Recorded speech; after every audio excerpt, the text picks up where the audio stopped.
is a presentation of Fox Sports. We are Buffalo. We are Detroit. Tigers baseball on Fox Sports Detroit is presented by Bell Tire. It is a picture-perfect night for baseball here in the Motor City. Welcome to Comerica Park. Tonight, Game 2 in this three-game series, Tigers and the Mariners. Hi again, everyone, and welcome to Tigers baseball. Mario and Pemba, Kirk Gibson, glad to have you with us here for Game 2 in the series. Special broadcast tonight, Gibby. It's Get to Know Your Tigers broadcast tonight. This ought to be fun. It should be fun. A lot of the Tigers have three things to know about them, and I also know that some of the broadcasters, telecasters, like there's a rumor going around that you're a great tuba instructor and taught your son Daniel to be so good. Is that true? I don't know what you're talking about. Okay. Anyway, how about the offense in the ballgame last night? The Tigers, 19 runs on 24 hits. Great to see now 2 games in a row where they've gone double digits in runs. Yeah, you want to talk offense? Let's talk offense. I mean, the offense was so good last night. Their batting practice wasn't that good. Usually the batting practice is better. Just look at great swings, barreling the balls, barreling everything, throw a couple infield hits in there, a couple walks, and they were rolling last night. 7, 8, 9 in the order. They continue to roll. And the Tigers really need the offense to continue to roll because they got to sort out their bullpen, which is not throwing the ball. They're walking too many guys. And it's mental. I'm telling you, it's mental. They got to get down in the bullpen, throw a pin. That's where they throw strikes. They're relaxed. They throw the strikes. They got to lose the negativity. Then they got to take that feeling of that good bullpen. They got to take it to the mound. And sometimes as a manager, I used to walk out and say, remember that bullpen we just watched? How'd you feel? It's just something as stupid as that or a good joke. Get these guys back on track. All right, hopefully the offense will continue to roll as well here tonight. After a short break, we'll send you down to the Callsam Studios. Check in with our guy, John Keating. Coming up tonight, we're going to get to know our Tigers. Stick around. Special broadcast tonight. Tigers Seattle Game 2 next.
Mark, Daniel Norris, 3 starts against Seattle, 0-0 with a 4.05 ERA.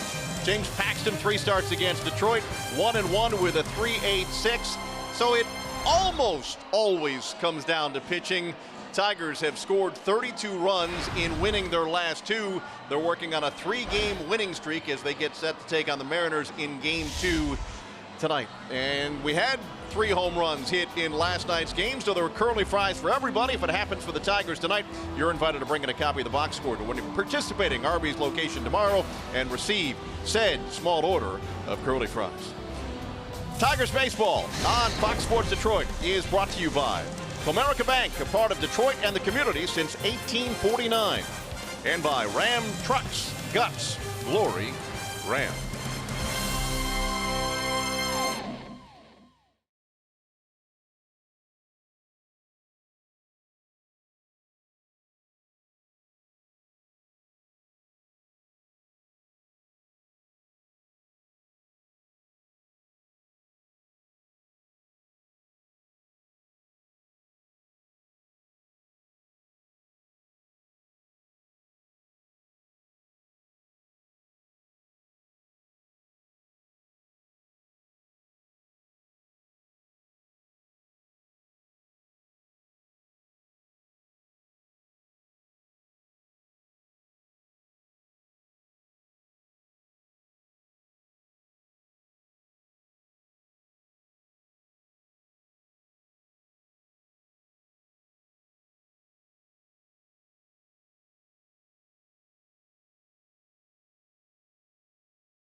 I want to be a Major League Baseball player. We actually met in a ceramics class. Here are 3 things you should know about me. 3 things about me are... I joke and I tell people I didn't know where Arkansas was on the map, much less if they had a baseball team. And she worked at the cafe, so after I worked out, I'd go get like a protein shake downstairs. 3 things you should know about me are... You know, it's a lot of different, because I came from another country, another culture. I don't catch a whole lot when I go. I usually stop at the grocery store on the way home and pick up fish, but... I was a Detroiter before I was a Tiger. I'm proud to be a Tiger.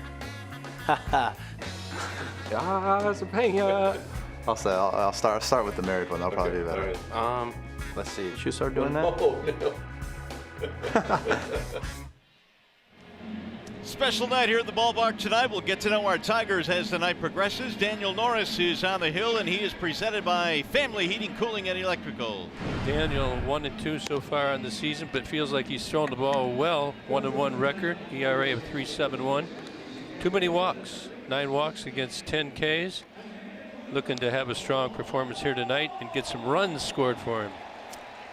And he will face Gene Segura to get things started here on an absolutely spectacular night for baseball here in the Motor City. The Tigers winning big last night, trying to make it 2 straight against the Seattle Mariners. And Daniel Norris on the hill for the Tigers, ready to go to work.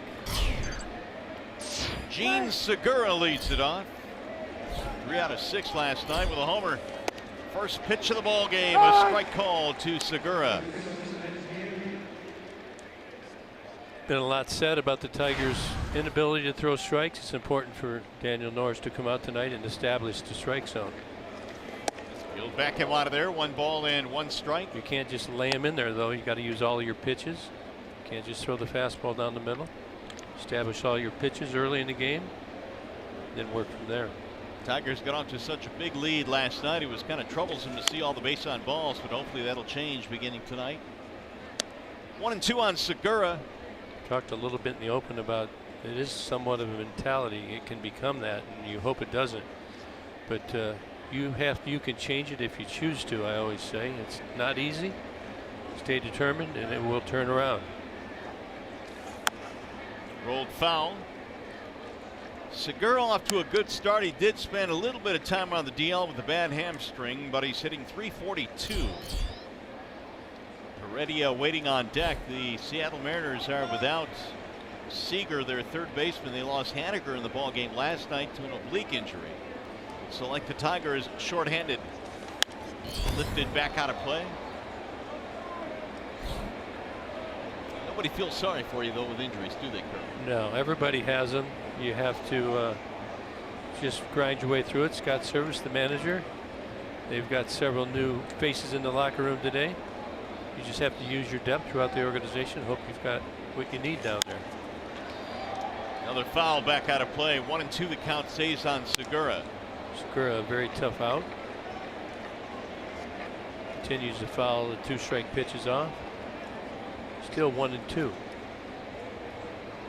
Crowd still filing in tonight on a great night for baseball here. Tigers enjoying a 10-game homestand. Now Norris again with the 1-2. And another foul. Right by Maniacta in their third base coaching box. 7 pitches, 6 of them strikes. What do we got, about 4 or 5 foul tips? 5 of them.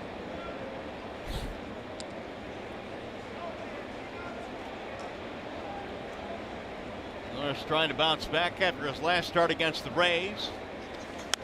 There's another foul back to the screen. 6. Giving him fits.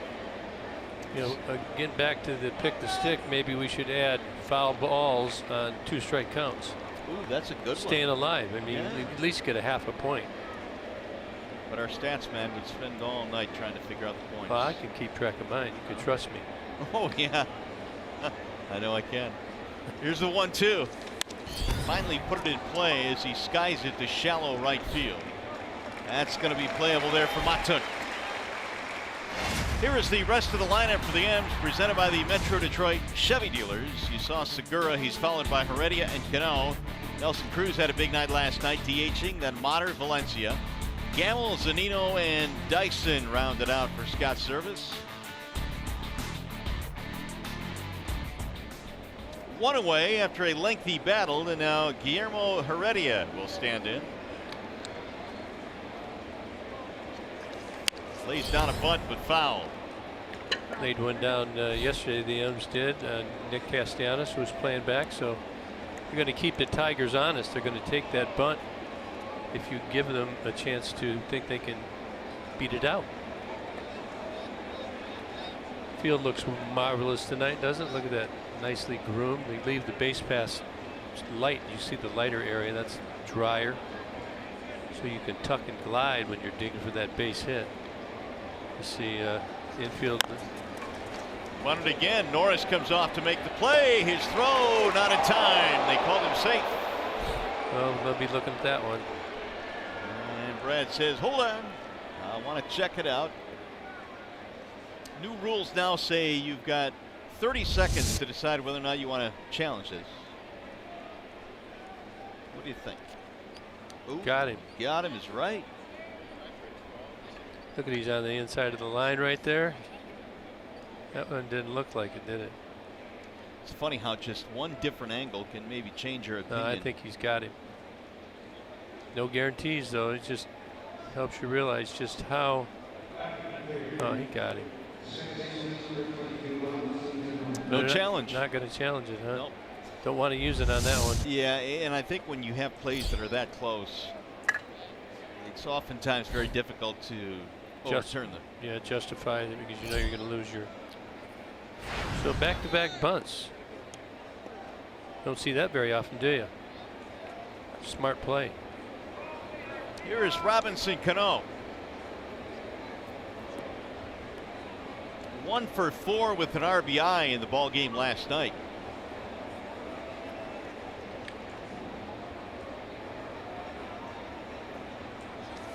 And Cano looks at a strike. So much was made of the Tigers' 24 hits last night, but Seattle put up 9 runs on 16 hits of their own. It's a shame that Brad had to go in and answer the questions about the pitching. Right. After scoring all those runs, just to put it in perspective, what do you think Scott Service was answering over on the other side? He had pitching and the loss to deal with. So gave up more runs. It didn't work out perfect, but there's really no perfect game. A few in baseball, but not many. You ever called a perfect game? Nope. 5 no-hitters, but never perfect. Well, actually, I did. Galarraga had a perfect game, but they stole it from him. Yeah, with no replay. How about, did you ever call a hockey game? Yes. Long time ago? Yeah, probably in the late 80s, early 90s. For who? The Peoria Rivermen in the International Hockey League. Yeah, see, I got a couple things out of you already tonight. Yeah, getting to know Mario. They're Big not on M. the list. That's popped up. Did you just call me Big M? Big M. All right, Big G.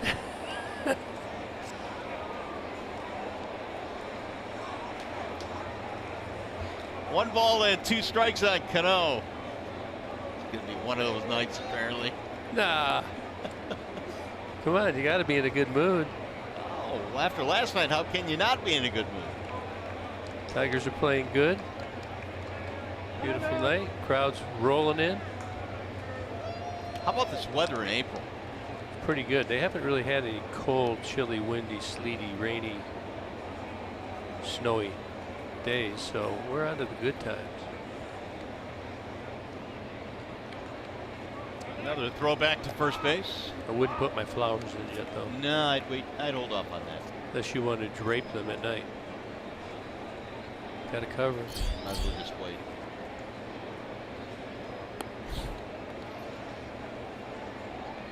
Cano in his career has hit .286 against lefties.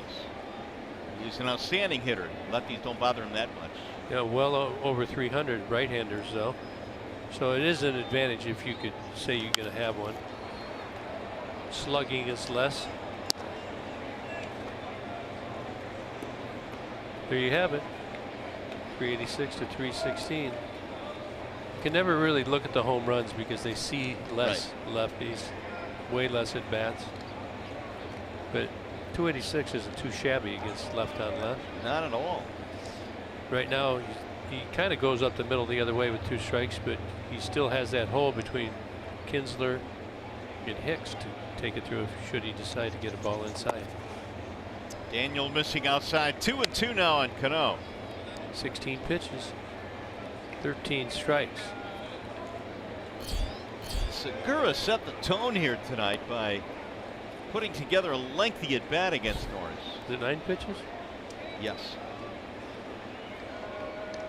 Making a note. Now the 2-2. Low ball 3. Been a hard time getting his secondary pitches over. Plus Cano's not fishing.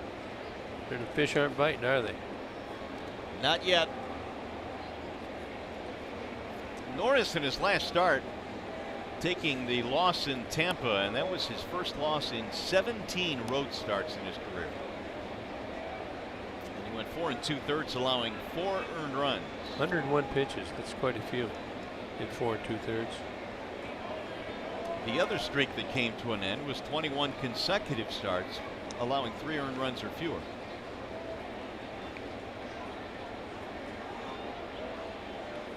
Runner goes on 3-2, and it's ball 4 low. Cano gets a walk.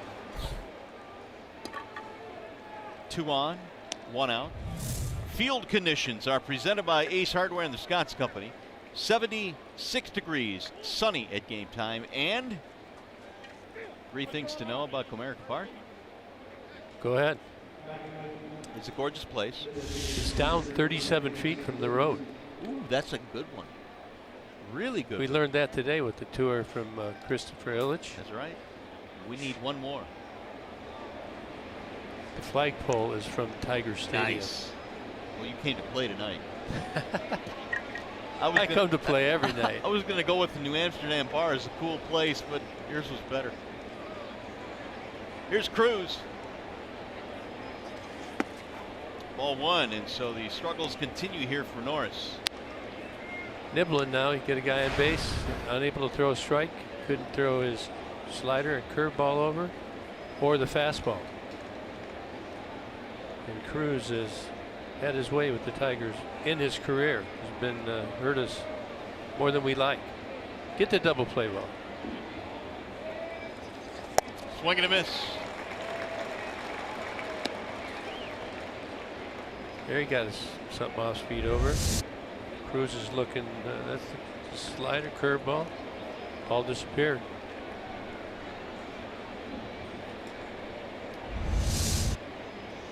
One ball, 1 strike, 2 on, 1 out.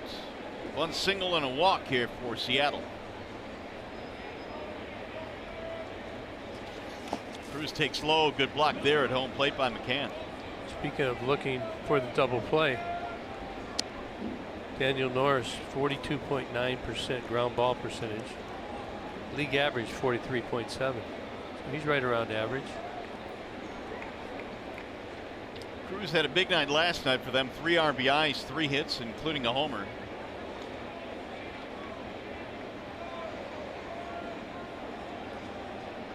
Seattle jumped out to a 2-0 lead in last night's game, and Tigers came storming back and eventually won it with 19 runs. Got within 3. Tigers scored 9.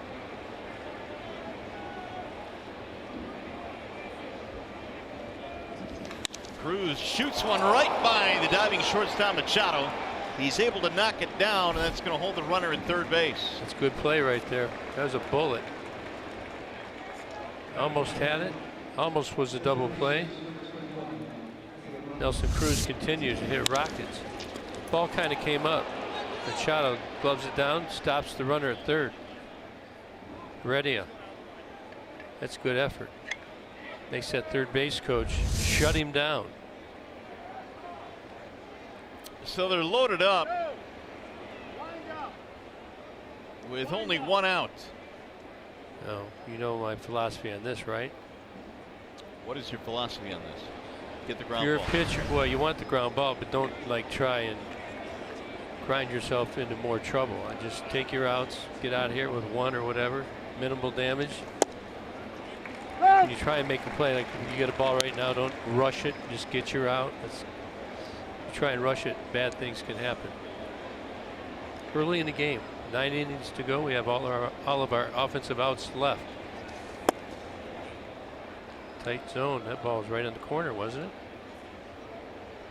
Not so, says Andy Fletcher. Hunter Wendelstedt. Hunter's back there. Andy's at first tonight. His dad, Harry Wendelstedt, was a good major league umpire. Harry was around for 32 years umpiring in the major leagues.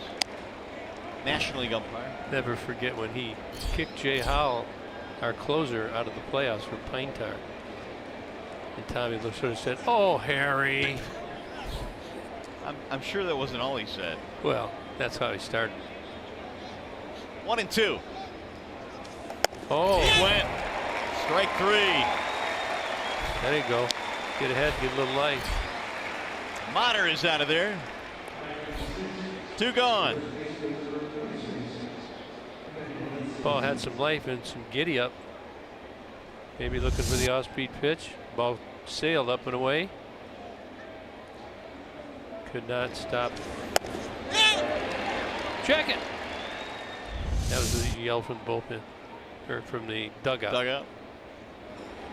Here is Valencia, who has tortured Tigers pitching over the years. He came on last night after the Haniger injury and had a big night. 2 for 2, home run, couple of walks. First home run of the season for Valencia. Norris again gets ahead.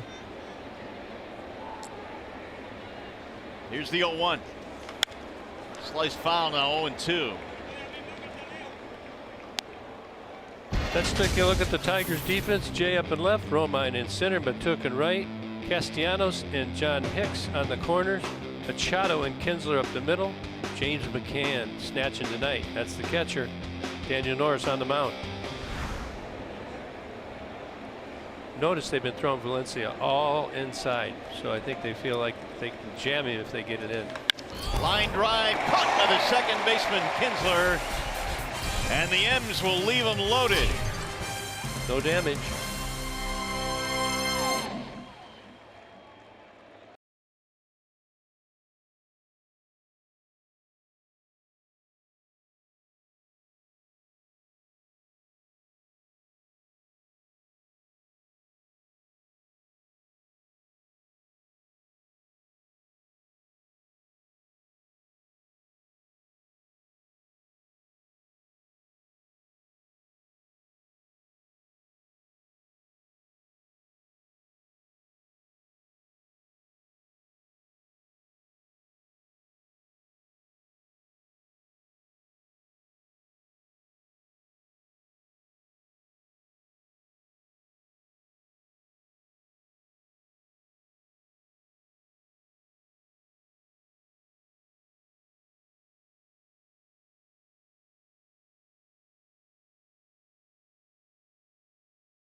Top of the first, here come the Tigers now in the bottom of the first inning. Their lineup presented by the Southeast Michigan Ford dealers. Kinsler, Matuk, Castellanos, top three, V-Mart, TH. Jay up and left. You got Hicks at first, and McCann, Machado, and Romine, your bottom three tonight. And they will be facing the hard-throwing left-hander James Paxton, who's presented by MGM Grand Detroit. He is 6 feet 4 inches tall, 235. Throws some gasolina. Right around 95, 96 miles an hour. There you can see the numbers, 2-0.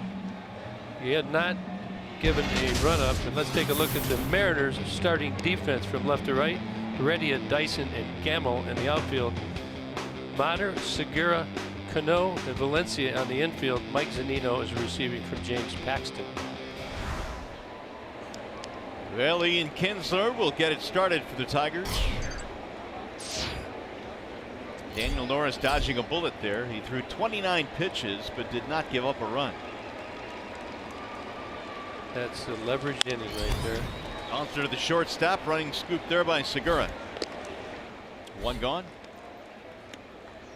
Talk about how hard Paxton throws. He averages 95.7 miles per hour. Major League average is around 92, 93. So he's a little above average in that department. That average fastball is second best in the American League. Only Luis Severino has thrown harder on average this year. And when I saw those numbers, Severino was not the first guy that came to mind. Who was the first guy? Well, I don't know, but it wasn't Severino. I guess nobody came to mind, but Severino. He's bringing it. He is bringing it. Second most thrown pitch by Paxton is the curveball. Goes at about 22% of the time. Got a cutter as well. Occasional, very occasional changeup.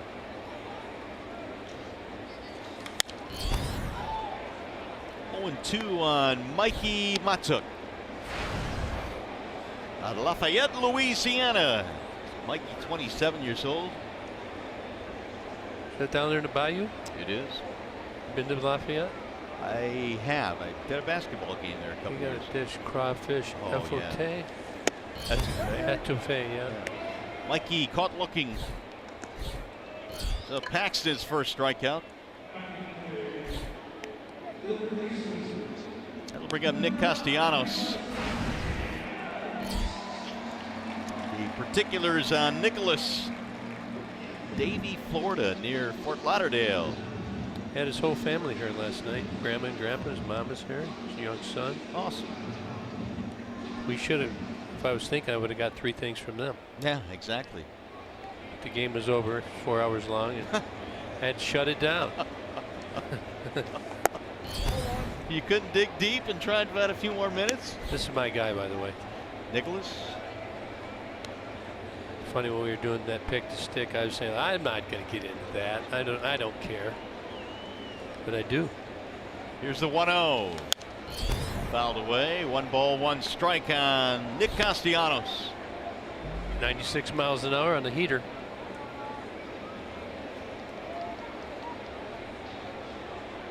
Paxton, a ground out and a strikeout. The native Canadian out of Ladner, British Columbia. Paxton.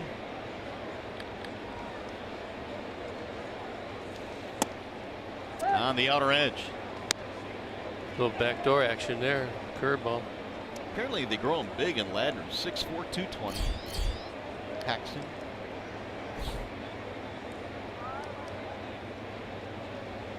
Here's the 1-2. 2-2. 97. Paxton working very quickly. This guy's had a great arm, finally starting to put it together a little bit. Time will tell whether he can hold on to the consistency throughout the year. Seems like that is the one hurdle that young pitchers have to prove they can do it on a consistent basis, kind of like Fulmer did last year. He was really consistent. People start making adjustments and you lose some of your stuff. You know, you're going to get tired sometimes. How can you survive? Now the 3-2. And he got him. Strike 3. Castellanos is out of there. When we come back, we'll get to know Daniel Norris.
I was going through like baby pictures and stuff, and I found this thing.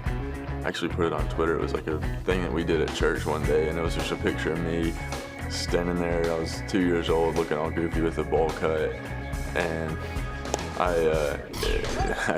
like, it had like this thing. It was like, my name is Daniel Norris. My favorite color is red. My favorite food is popsicle. I like to throw and play catch. And then it said, when I grow up, I want to be a Major League Baseball player. And I was born in '93. That was done in '95. And I saw that, and it just like, it took me back. I was like, man, this is, I've always wanted this. And I knew I always wanted it, but like that was confirmation. Like at 2 years old, I had that. Whose favorite food isn't a popsicle among us? I was going to say oysters. Here's the 1-2 pitch. That one just missed on Ben Gamble. 2 balls, 2 strikes. You like him? I like him, but Daniel was 2 years old when he did. I know. Oh, It's being goofy. probably wasn't exposed to oysters yet. The 2-2 is rolled to first base. And Norris covers, man, and he just got Gamble. Here's that photo that Daniel was talking about when he was 2 years old. There he is. It's pretty visionary, isn't it? When I grow up, I want to be a ball player. Well, he had it right. Here he is. Cute photo. One away now from Mike Zunino.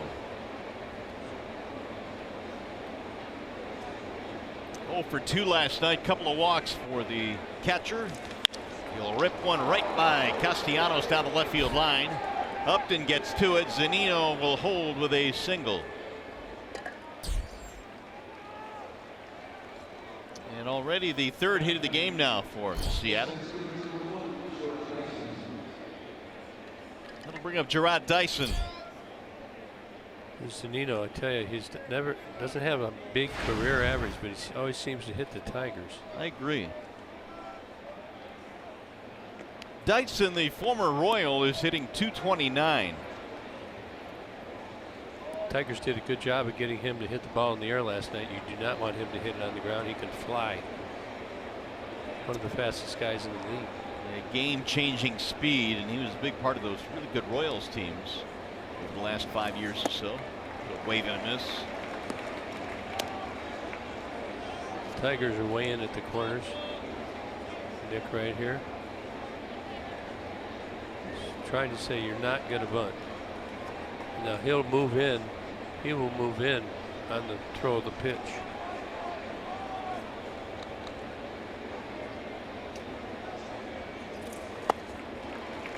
Oh, and 2 on Dyson. Doesn't like that curveball, does he? Slider right there. See him on the side. Disappear. Probably see another one of those, don't you think? I would say there's a good chance. Maybe a high heater. Something high in the zone so he gets the fly ball. Doesn't have a lot of power. Little chopper back to the mound. Quick shovel by Norris advances the runner. 2 gone. Zunino in scoring position now for Gene Segura. Watch this. Norris turns all the way around. Watch him. Because of his throw off, he turns all the way around. Let it go. Locate the ball. That's because of his recoil. Falls off to the right hand side. You do that as a drill sometimes to make you able to locate the grounders or fly balls quicker. Well done. He is a tremendous athlete. We saw that immediately when he was picked up in that trade a couple of years ago with Toronto. His first start was in Baltimore, and Norris made a diving play on a bunt that was popped up. Yeah, he did. He laid out and caught it. He served notice that that's the type of player I am. Ball 1. In his last start against Seattle, there was a foul pop down the first base line, and Norris came charging all the way from the mound as Avila was trying to make the play, and it ended up falling in. But I mean, he just made a beeline for that ball. He's got pretty reactionary, quick twitch muscles. Very quick twitch person. Nothing slow about this guy. Here's the 1-0. Line drive up the middle base hit. Here comes Zunino rounding third. They'll send him home, and he will score. It's a 2-out RBI single for Gene Segura. He just continues to swing it. It's 93 right down the middle.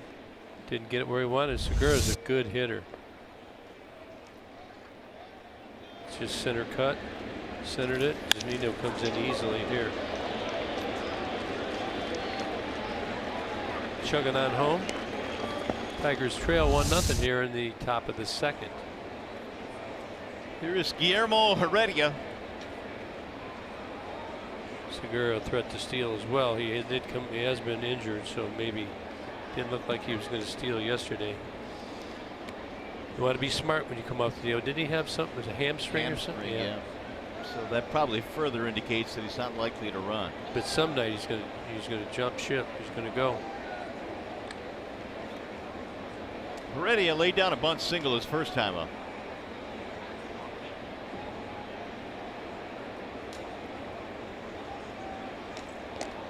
Segura draws another throw. Seattle loaded the bases in the first inning. Their 4th consecutive inning in the series, they loaded them up. So he's trying to read here. Sometimes they do that slow leg kick. Look at. Sometimes you're a runner, you deke. You also got to watch these eyes right here. Those eyes are looking right in here. See if they can see some signs.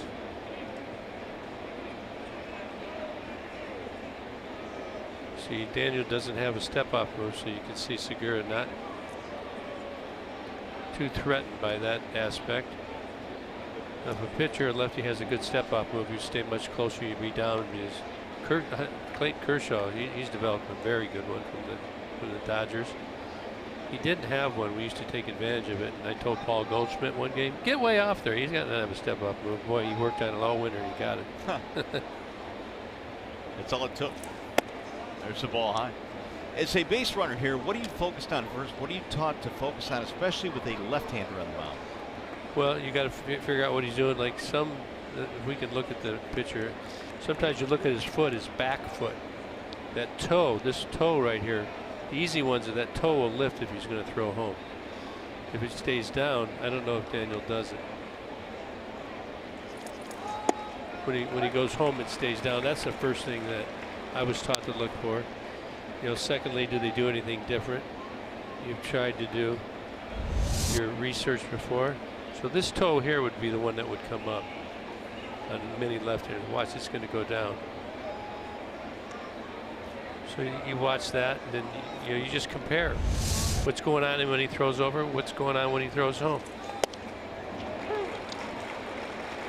1-2 on Heredia. My guess is Segura is not going to go because of that tender hamstring. But when he's healthy, he's a real threat. Almost with 30-40 bags a year. Cano waiting on deck. A run in on the RBI hit by Segura. And the 1-2. 2 balls and 2 strikes on Heredia. Daniel threw 29 pitches in that first inning.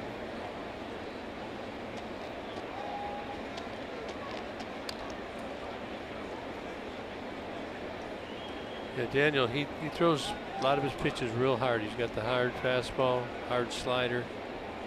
Then his secondary pitches, which he takes a lot off of, he's having trouble controlling them right now. Those are going to be important pitches for him.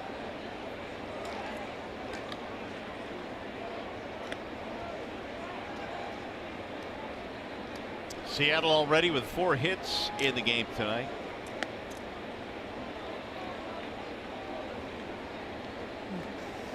Heredia last night, a couple of hits. Also walked, scored a run.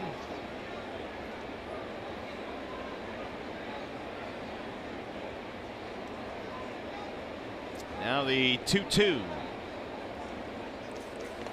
High, ball 3. 45 pitches here. He was at 3 balls and 13 strikes. Now he's at 14 balls, 31 strikes. Not a good ratio the second half of the 45 pitches.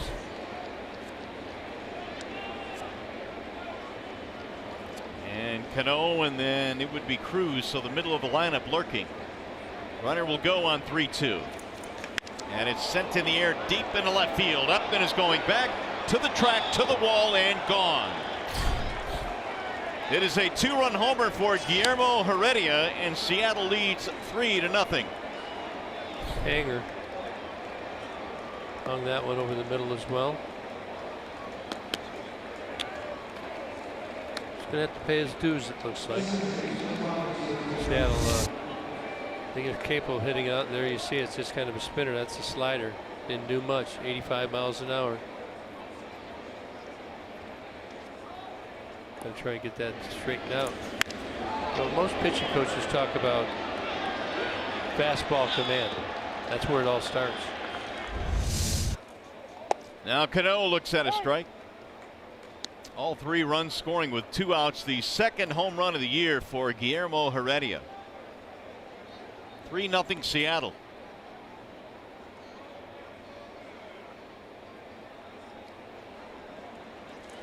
Way outside, 1 ball, 1 strike.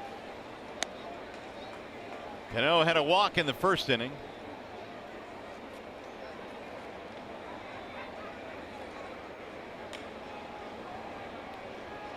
Got stranded at second after the walk. Daniel able to pitch out of the trouble in the first. Bases loaded, 1 out. He got a strikeout and a line out, but 3 2-out runs here.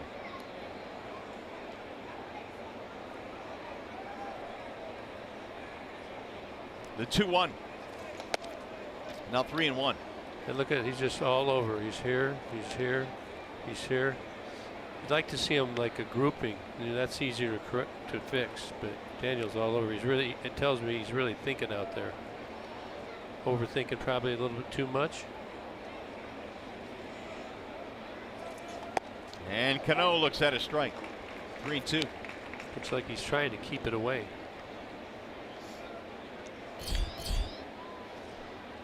Cruz on deck. Infield playing to pull on Cano. Shifting to the right side.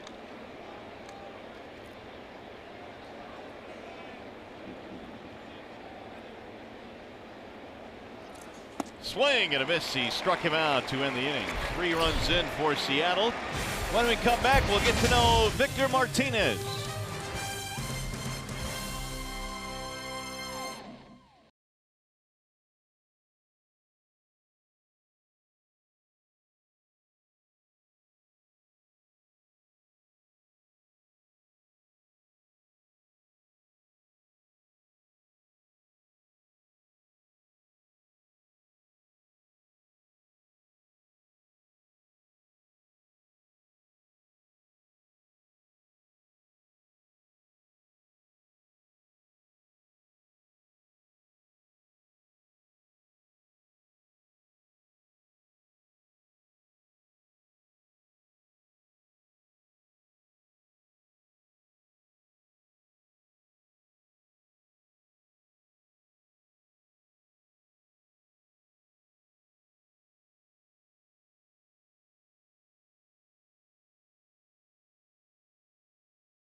The ballpark, Victor Martinez will lead things off, and as we get to know our Tigers tonight on our special telecast, Victor, a native of Venezuela, how about 3 things to know about Mr. Martinez? You know, all kids growing up in Venezuela, the baseball players want to be shortstops. Yep, Ozzie Guillen. Here's a good one. Catch Me If You Can, his favorite movie, and the favorite food, chicken and pasta. What do you got on that movie? Like it? You know what? I don't know if I've seen it. What would be your favorite movie? Ooh, favorite movie. Give me a second to think about it. Tommy Boy? No, but it's up there. How about Napoleon Dynamite? Good one. How about Liar Liar? Oh, that's a good one. There's a bouncer and into right field out of the reach of Cano. A single for Martinez. a B mark. Hey, by the way, stay tuned to Tigers Live. Following the game, we'll select the Fox Sports Detroit Tigers Player of the Game, presented by McDonald's. Stop by for your breakfast favorites, now being served all day. He went against the shift, and Victor has a single. That'll bring up Upton. Jay up, 6'2", 205 pounds, 29 years old now, #1 pick. Strike one. Settled in nicely, having a nice major league career, trying to win that World Series here with Detroit. Upton from the Virginia area that has produced a lot of big league players. The 0-1. Little miss down low, 1 ball, 1 strike. See how he's taking those pitches very calmly, and when you get a guy that's throwing the ball that hard, usually he's tend to jump a little bit at the ball. It's not a good trait. Jay up, that tells you that he's locked in. Craig Monroe looking for something to happen here. On the edge, 1-2. Upton is .371 over his last 10 games. And that average creeping up near 300 now. Good time for a big fly.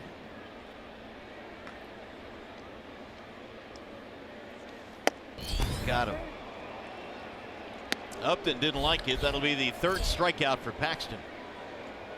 Yeah, that's the 3rd strikeout via taken. That ball's up and in. That's a pretty nasty pitch. Right there, tough pitch. It's hard to hit that pitch right there. 97. 3 strikeouts out of the 5 batters, all taken. Prepare for a laser. Here comes John Hicks. I hope you're right. Swing and a miss, 0-1. 12 pitches today out of 17 over 95 for James Paxton.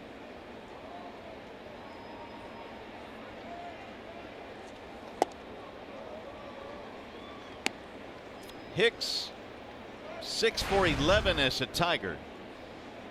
He is a Virginia native as well, Richmond, Virginia.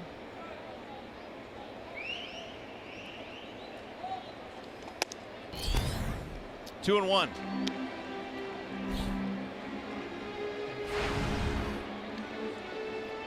There you go, 6 for 11 with 1 home run, 6 RBIs. A former Twin homered against the Twins. We'll shoot that one foul out of play, 2-2.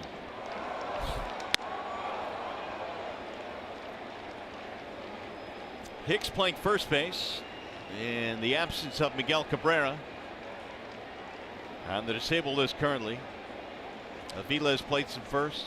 Watch that right foot when it comes down. In the air to center field. Dyson is on the run. Still going. Not going to get it up against the wall. Victor coming to third. They're going to stop in there. It'll be a double for Hicks. Well, you were right. He laid a laser out there. We were watching this from the camera behind the dish. He barrels that. Ball's on the outside part of the plate. Likes to get his arms out.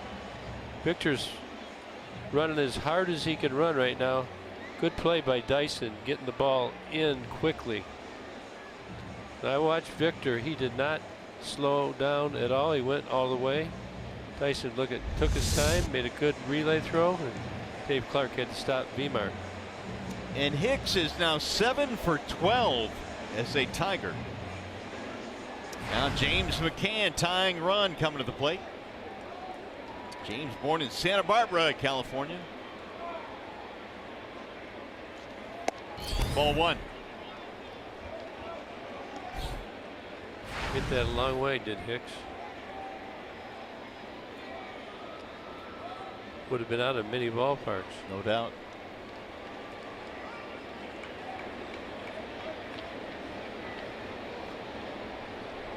Here's the 1-0.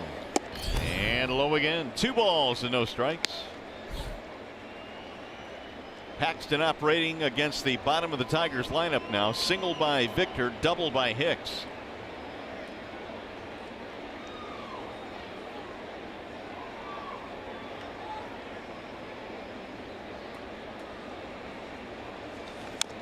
Fouled off, 2-1.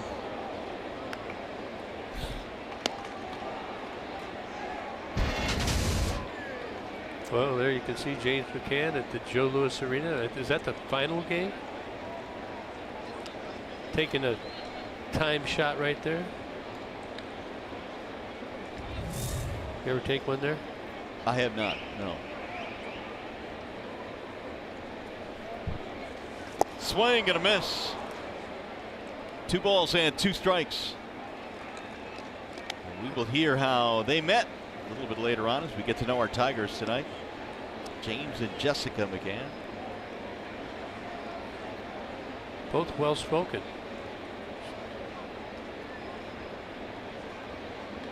Well, McCann trying to drive in a couple of runs here. Getting the slider, you see they're attacking him down and in. Swing and a miss. He struck him out. 4 strikeouts already now for Paxton. All sliders.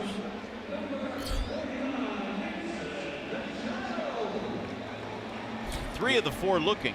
Yeah.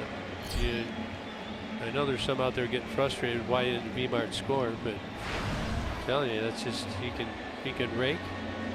He went as fast as he could. He ran a good route. It's just not that fleet of foot anymore. Played a lot of games. Had a lot of injuries. He can only do what he can do. Ball 1 high to Dixon Machado.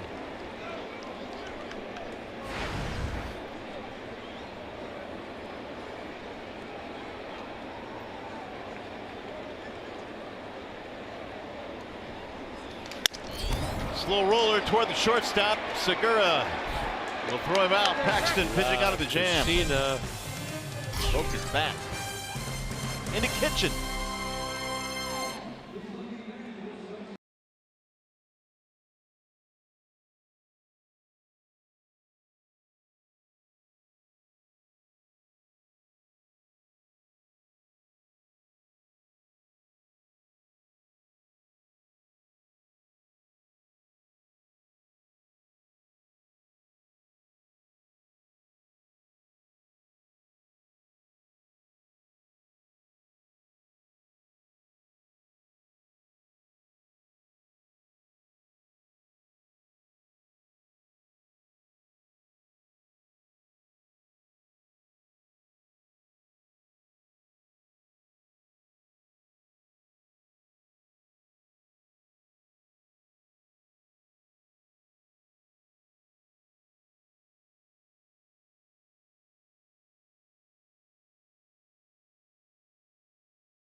That's brought to you by Ram Trucks. Everybody around the broadcast is offering the 3 things you should know about us, which is very self-serving.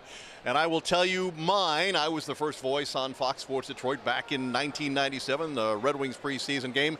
I've ridden a bull, and I'm living in a house that was once owned by the former Tiger Nate Robertson.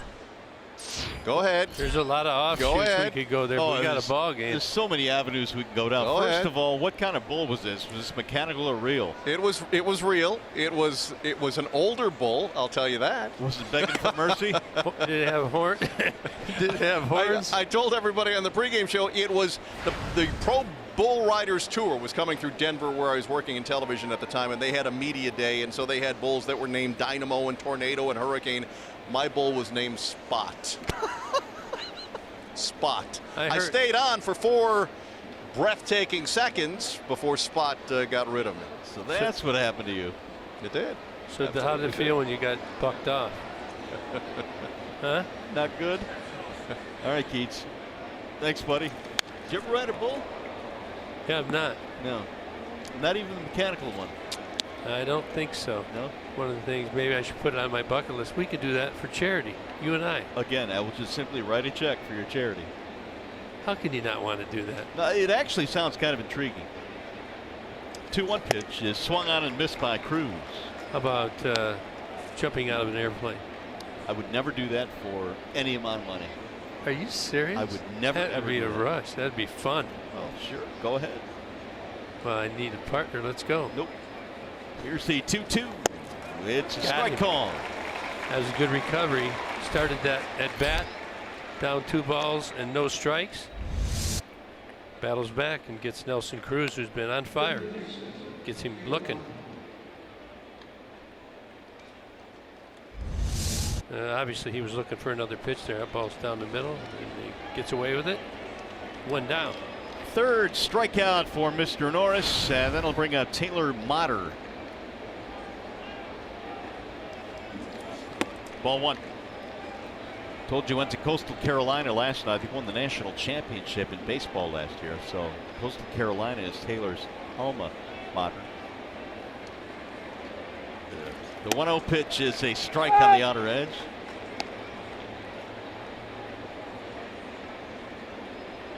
Three runs, 5 hits for Seattle. No runs, 2 hits for the Tigers. High fly ball, left field, playable. Jay up is there. 2 gone. Well, the Tigers host the White Sox this Saturday at 1:10. Former Tigers infielder Ramon Santiago will participate in a pregame Q&A session. It'll be at noon in the Big Cat Court as part of the Alumni Saturdays. If you'd like tickets, go to Tigers.com or call 866-66-TIGER. Either way. A lot of youngsters in the crowd tonight. They got their jerseys on. Danny Valencia.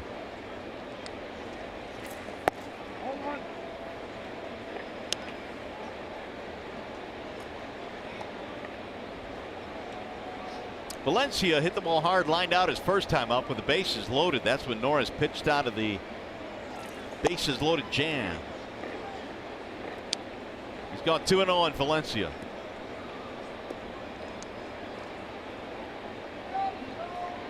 Seattle got 3 runs in the second. Here's the 2-0.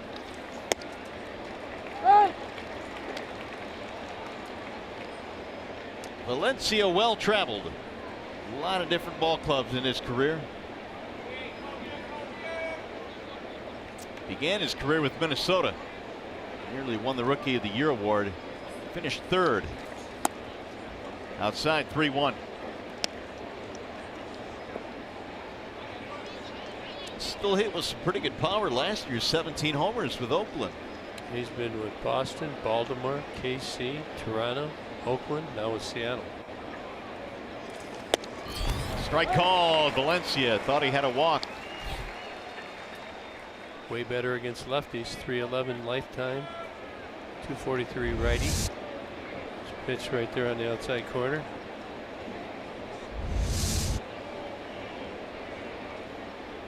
Vogelbach started at first last night. Valencia gets the call tonight against the lefty.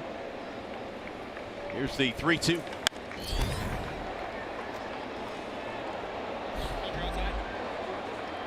can see Valencia asking Hunter Wendelstedt. That ball on the plate, you see hitters do that a lot. You swing at it to protect, especially with 2 strikes. You always ask the umpire. So you're trying to establish your zone. It's a way to communicate with them as well. Pound him and get it in. Another foul out of play. Norris's last start against Seattle was a good one. It was last year at Safeco Field. He went 5 innings, allowing 1 run on August 9th, and gave up 7 hits in that game. Pitched well.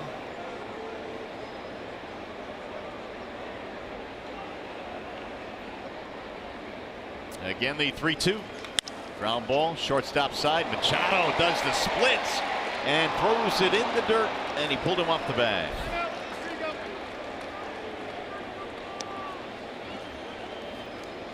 Gamel's made a fabulous play. Yeah, he went to his right and had to kind of slide. Look at he has to slide.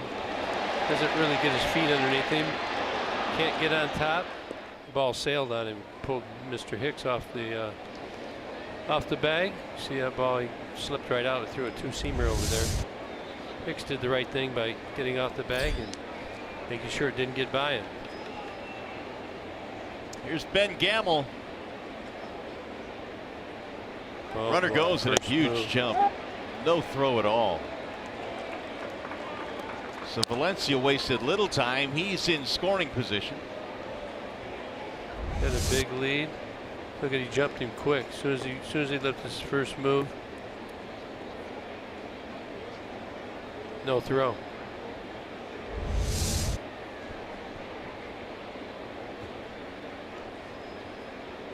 Single and a steal. That was a good. He jumped him. That was a good one by Valencia. And the Mariners try and catch people off guard. And he did right there. Gamel just called up from AAA Tacoma. He was battling in spring training with Heredia for an outfield spot. And then, of course, when Gerard Dyson came over. Gamel started the year in AAA.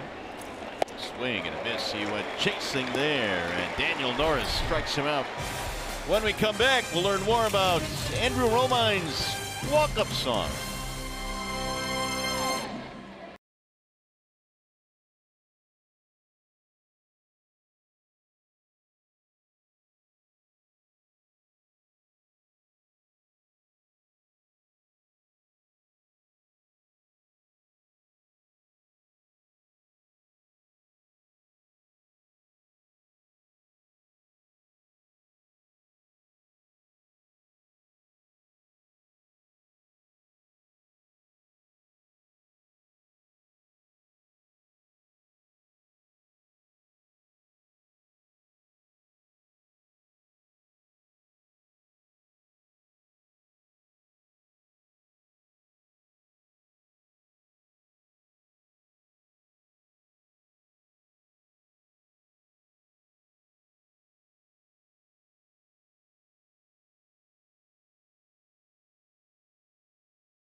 On is from The Lion King.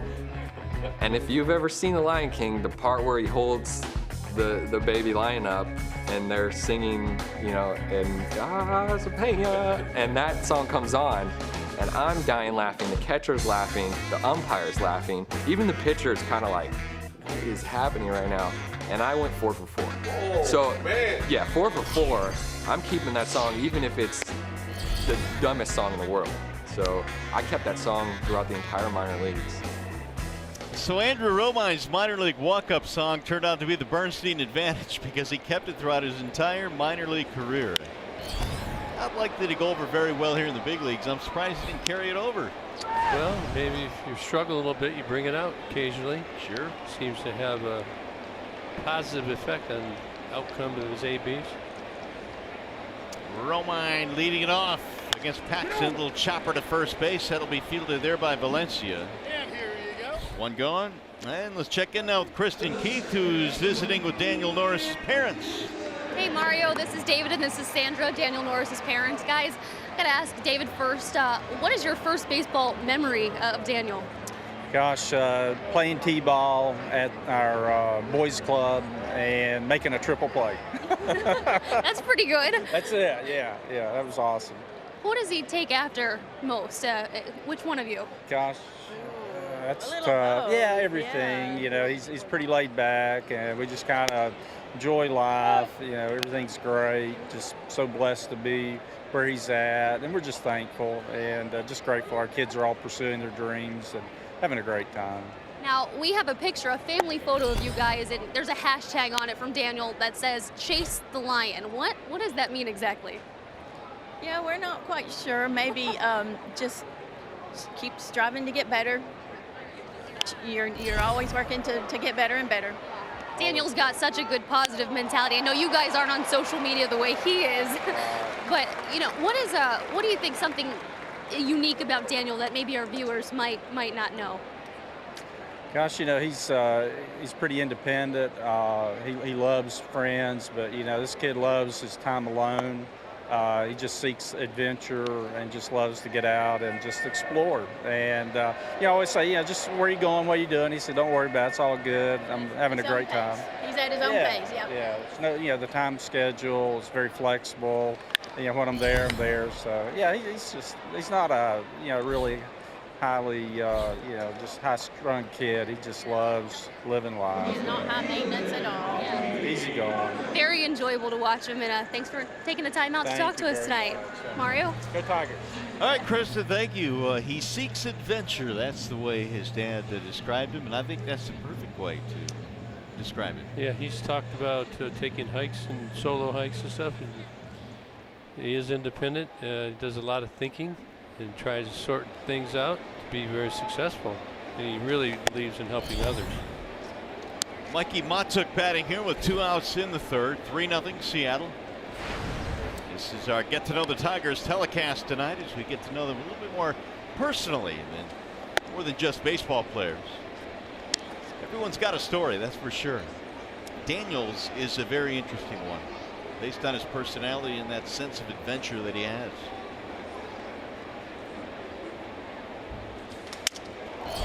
Real good bat looper to first base, and that's going to be a 1-2-3 inning.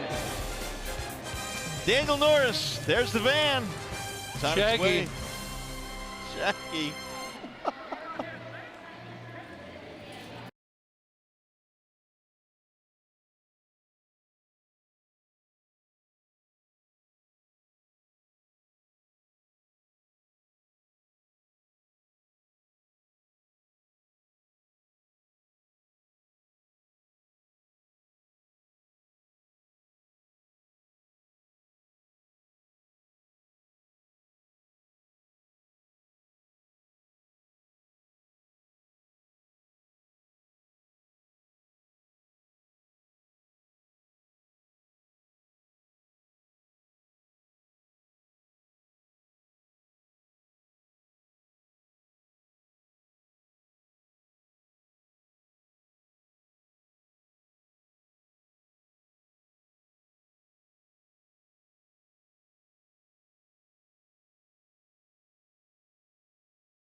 Seattle in the lead tonight, 3-0 as we go to the top of the fourth here at Comerica Park, and another great night here in the Motor City.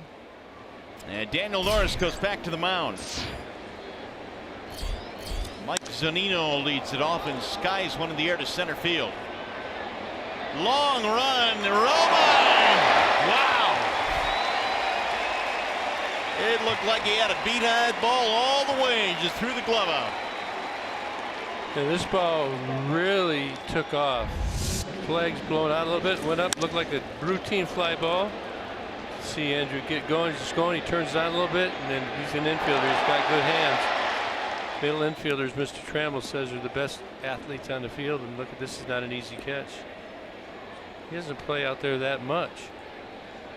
He went a long way there. Did we measure that out? Close to 100 feet. Yeah, we'll settle for a long way. Jarrod Dyson, the batter.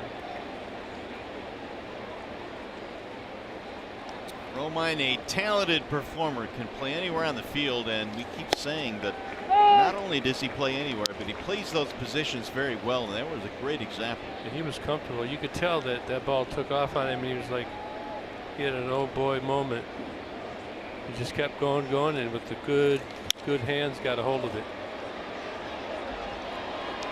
You know what's really neat about what Romine has been able to do this year is that he has gotten an opportunity as a utility player because of all the injuries the Tigers have had. But it's one thing to get the opportunity, but it's another to take advantage of it. Well, you can see games by position this year. Center field the most. First base, left field, shortstop, second. He will catch, but does not want to. I can promise you that. Now the 1-2. 2-2 on Dyson, the number 9 hitter.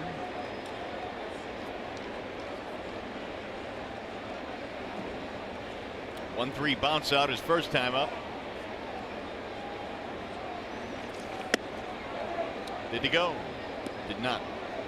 Joe West said he held up. Did you see how Joe West did that? Yeah, he barely moves. It's kind of like his alligator arms. Kind of like a parky. Oh. Safe side. That's how I would do it. Not because I wanted to do it that way. Chopped up the middle. Kinsler got a barehanded. Nobody covering first. Yeah. And Dyson is safe. Yeah, Hicks should have went right to the bag. I don't know whether they would have had him or not, but he thought he might have to get that little nubber that Dyson hit. He had to make a decision. Watch right up here. Ball's hitting no man's land. Thinks he's going to get it at first, and then Kinsler says, "I got it," and he can't get back. Sees Daniel coming over. Has not played that many games at first. Dyson is on with the 1-out infield single. Got to keep an eye on Dyson. Yeah, you got to throw over there 4 or 5 times in a row. 6 steals this year. Strike one. Dangerous combination. Segura with Dyson on first base. Both got really good wheels. So if somebody puts the ball in play, got to make sure you get it out. Don't rush it.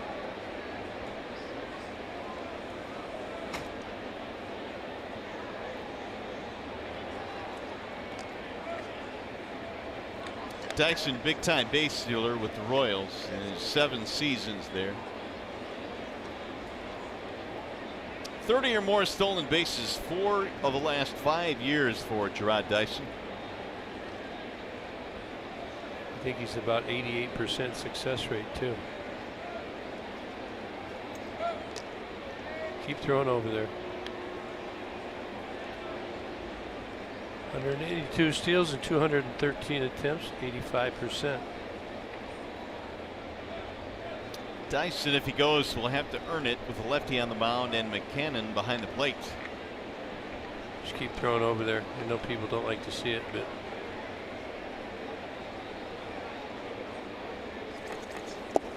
good block by James. McCann this year has thrown out 2 of 7. Ooh, up to 80 now, Gibby. yeah, we're only in the top of the 4th inning. A lot of pitches. Of course, Brad's thinking about what's going down there. He's probably going to let him go 90, 100 pitches tops. He's averaging right around 100 pitches per start. Runner goes. Here's the throw, and not in time. Stolen base.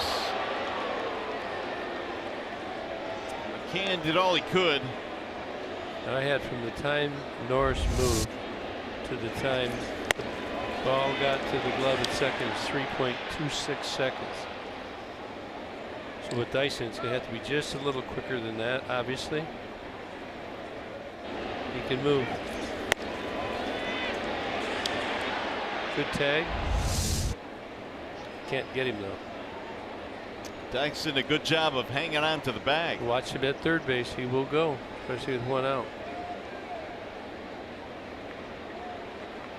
Norris thinking along the same lines there. You know, pitchers work on this all the time in spring training, and you know, players, they can't do what they do in spring training during the regular season. It's just not possible. Season gets too long, you wear out. He has to continue to develop that part of his game.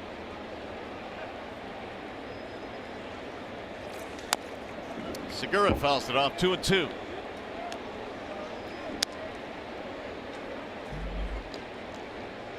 Segura with an RBI single with 2 outs. That came back in the second. He's already had 4 hits in the series.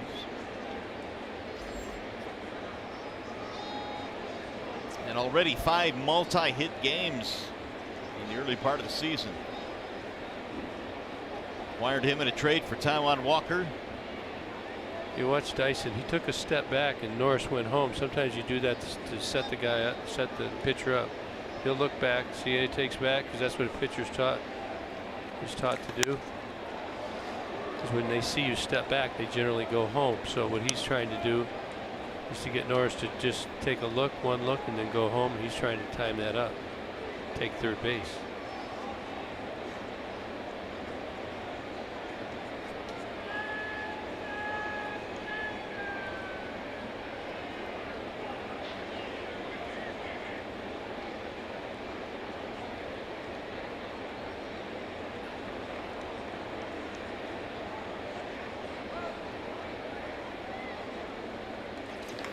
Segura drives one in the air to left center field. Romine is on the run for this one. He'll go to the warning track.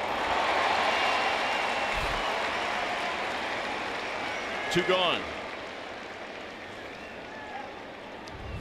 Well, we're coming up to this year's Pink Out the Park. Wednesday, May 17th, Tigers take on the Orioles. Help support breast cancer research with a special ticket package.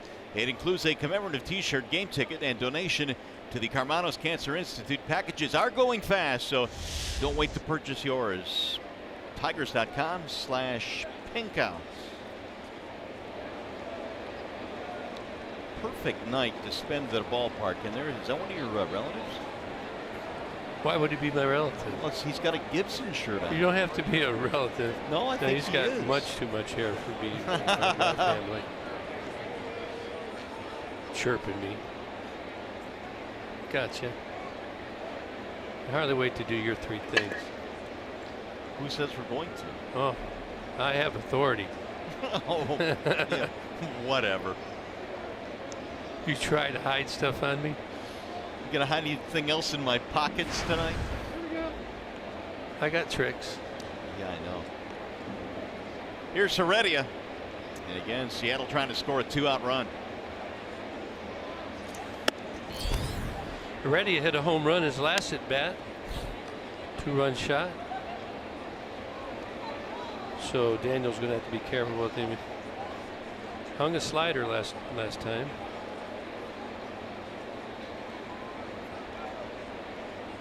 Tigers have been out hit 7-2 in this game.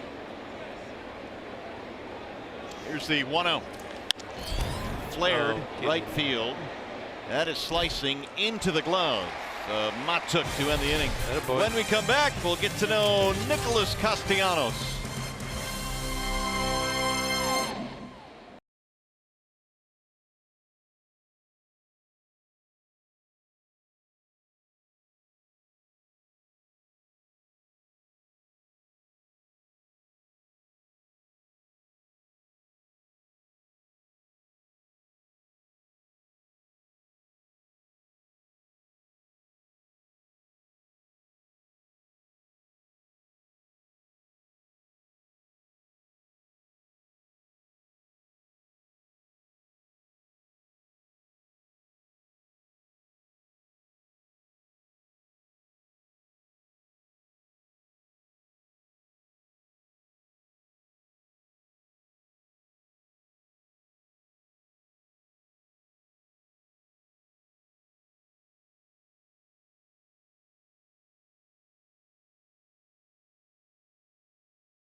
Before I was a Tiger because my family's from here.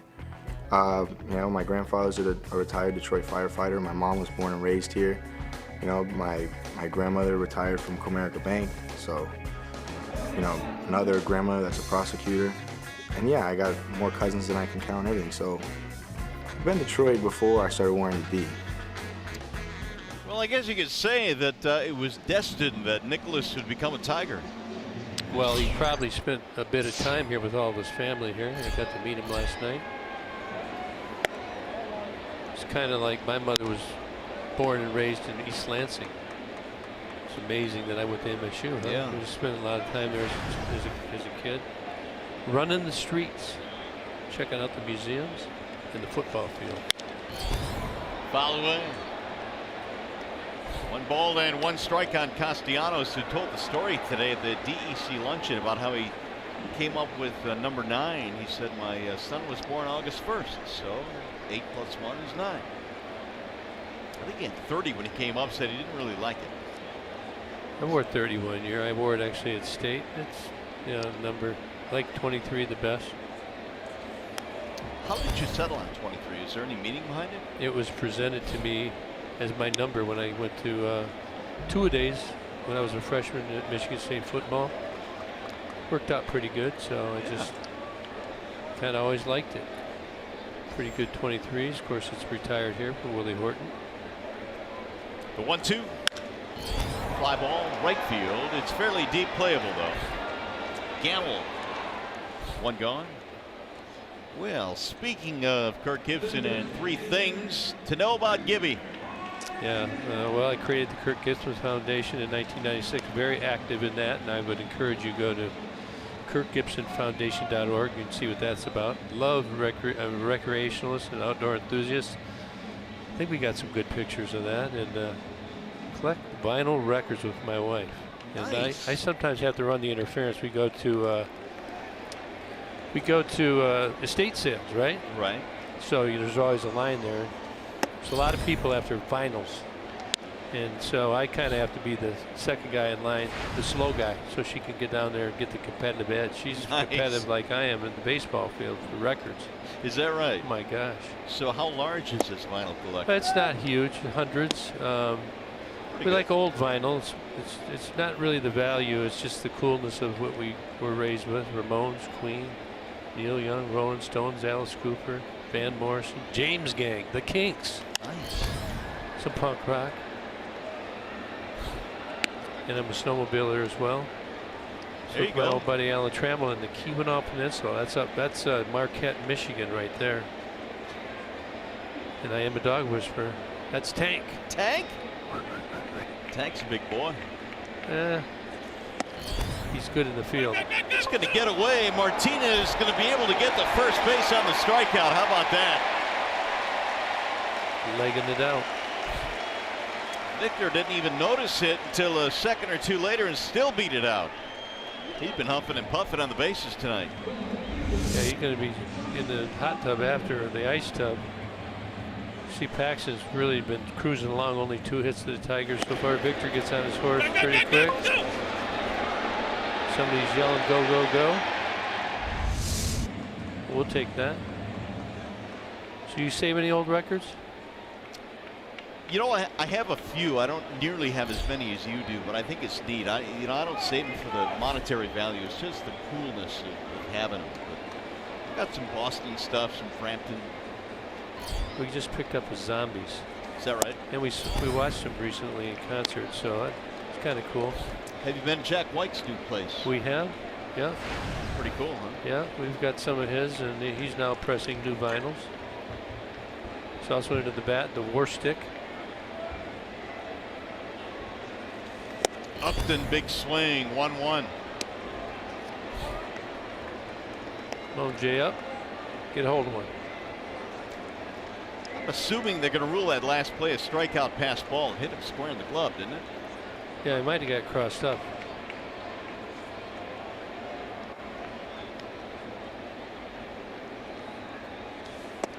Little dart low and in. 2 balls, 1 strike on Upton. We're in the 4th inning, 3-0 Seattle. They got all 3 of theirs with 2 outs in the 2nd.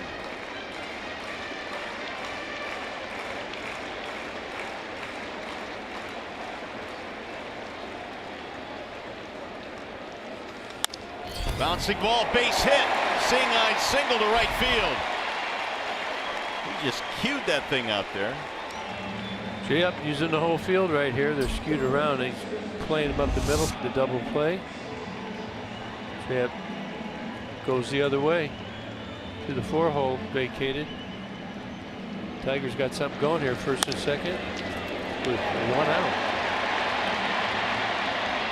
Doesn't matter how you get it done. You have a strikeout, but it got away from the catcher for 1 base runner, and then that little single there by Upton. Hicks had a double back in the second. It's a .583 batting average now for Hicks. This is your guy. My guy. Get her done.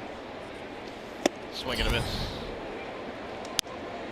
The double that Hicks hit was to right center field in his first at bat. Tigers got runners to second and third, but Paxton buckled down, struck out McCann, got Machado to ground out. Tell you what, Victor, he's really big secondary lead here. He's going early, trying to make sure he scores if he can. Another slider. So obviously he has a hard time scoring because his speed is not his asset. But I watched him that first pitch really cheating a little bit. That's good stuff. Do everything you can. Give Dave Clark a chance to send you on and score you. Tigers only down 3-0. 1 swing of the bat away from getting back in this game.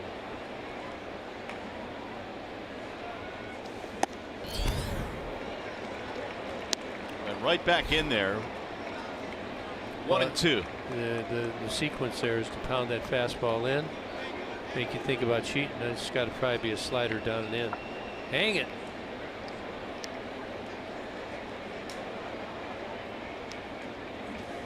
Swing and a miss, and Hicks is out of there. Okay, so we got to hear some things about Mario. 3 things. Would you like to explain that? I am named after the Italian tenor Mario Lanza. Mario! Yeah, I knew that was going to happen. Ken Griffey Jr. once told me I've got a face for radio. Well, that's a true story. What, that you have a face for radio? Well, yeah, he told you. Both. And my score sheet from Justin Verlander's second no-hitter is actually in the Hall of Fame. That's cool. Yeah, it's pretty cool. That is nice. They called after JV's second no-hitter, wanted to know if I donated. Now that's not Ken Griffey Jr., but you get the idea. How in the world would we find a Griffey jersey on cue like that? Our cameramen find everything. Unreal. They're on it. Please don't sing like that again. I did that without loosening up my cords. Oh, okay. Here's the 1-0 to McCann. 2 balls, no strikes.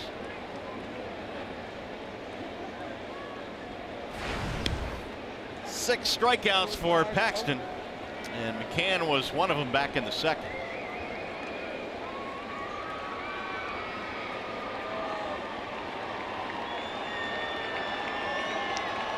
Victor at second, Upton at first. Needed 2-out hit. 2-1. Had a good swing. Up in the count, Paxton came with the 97-mile-an-hour heater. James couldn't catch up. Paxton was great in his first 3 starts and then was hit a little bit in his last start. Gave up 5 runs, but did not surrender a run in each of his first 3 or any of his first 3. In there, a strike call, 2-2. That's paint. 97 right up and in. Not something you'd want to swing at. He's sneaky. He's being 6'4". He's letting go of that ball probably about 55 feet. That's gas. Throws across his body, hard to pick up. Got out in front of it. The crowd oohs and ahs.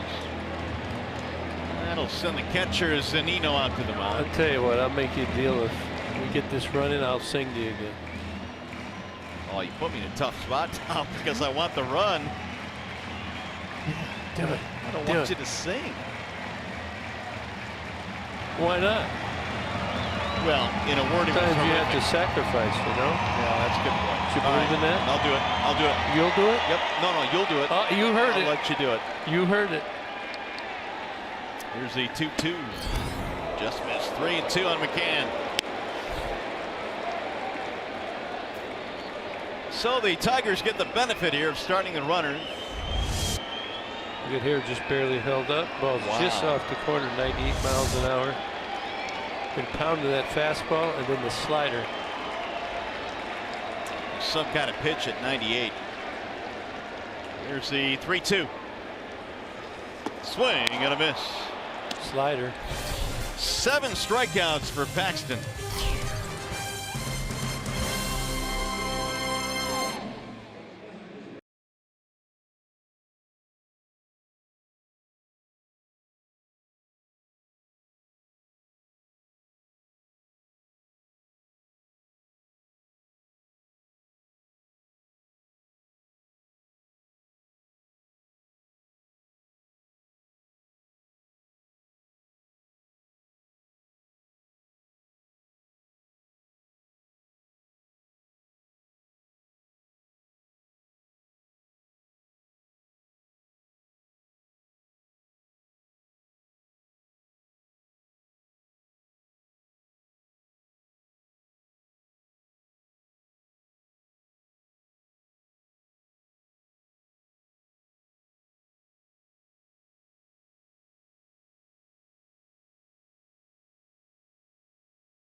The most dependable player is Michael Fulmer, and Fulmer spent the summer working as a plumber and learned some new skills. I installed my first sink all by myself this year, and I was pumped. I was pumped, man. It was cool to go from a point where you didn't know like what the names of the tools were called that he used, to handing him stuff that he just says, all right, go give me this tool. Go in a truck and getting it, bring it back, to now finally, installing my first sink with everything. It's been a fun journey. And a leadoff double for Robinson Cano here in the 5th inning for Seattle. That'll put the first man on.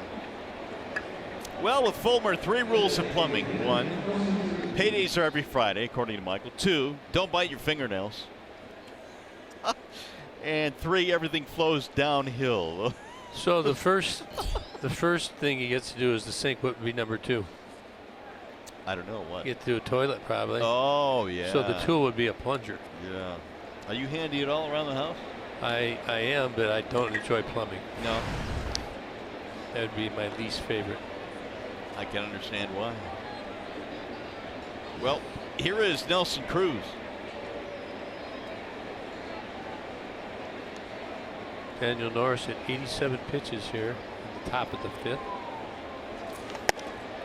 Ball 1 stays away. Wouldn't be surprised if we saw a Tiger, when he gets up around 100 pitches, start to loosen up. It's another Griffey shirt, by the way. They found 2 of them now. Those are Griffey Seattle shirts. Tigers want to remain close here. Paxton's pretty dominant right now. Want to hang tight here, and you can chip away, or you can get the big fly by Nicholas Castellanos. Is that your guy? That is my guy. And you get back in the game. Back in. Well, I don't really care who hits it, but you just got to, the point is you got to keep them close. Cano not a threat to go. stole bases a little earlier in his career, but he will not steal third. 2-1 to Nelson Cruz. Taylor Motter on deck. Cruz a 7-game hitting streak now. He had a single, an infield hit in his first at bat.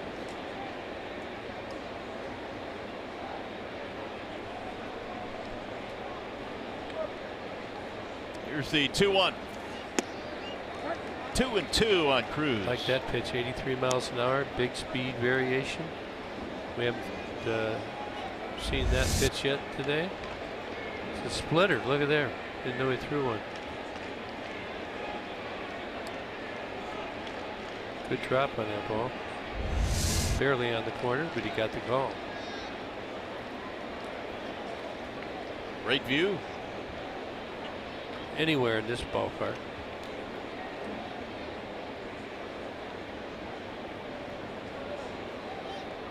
Now Norris with the 2-2.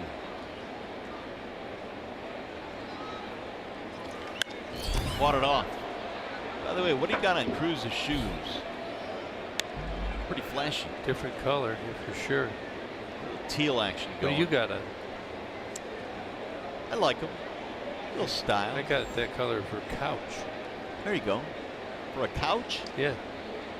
What are the wall colors then? Can't remember the colors, but they're not that color. It's a great combo. Trust me. I always do. 3-2 on Cruz.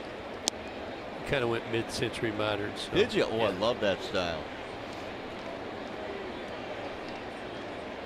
Kind of Palm Springs-ish. So you like the shoe or not? Would you wear those? I would. It's got yeah. some good support on them though. See the straps on there? Right. Everybody has a different preference in shoes. Get the wrong ones, it makes you miserable. Yeah, but in your day, though, I mean, you never saw anything like this, though, did you? Yeah, but that doesn't matter. We didn't. They weren't available really in our day. They've advanced in many ways. Are those Nikes? Not sure. Is that a swoosh on the back there, the heel? No, Boom. those are Under Armour. Got his number there and his Tootsie. We've done a full minute and a half on his shoes now. See, 3-2. And he lost in ball 4. Double and a walk to greet Norris here in the 5th. Action in the Tigers bullpen. Greeny and Blaine Hardy.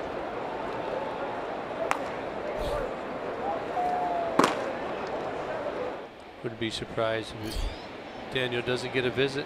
Could see McCann out front giving the signs where they're going to go. Should anybody start running, here comes Doobie.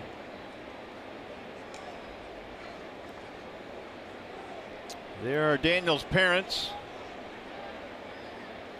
You get nervous when you watch your kids? Oh, yeah. It's unbearable. Huh? It's is? unbearable, yeah. At times. You love it? Oh, it's great. Best thing in the world. I think it's probably easier being a player. Yeah, I think you're right. And how about your wife? Does she react calmer than you? She tends to hold it in, but every now and then she'll go.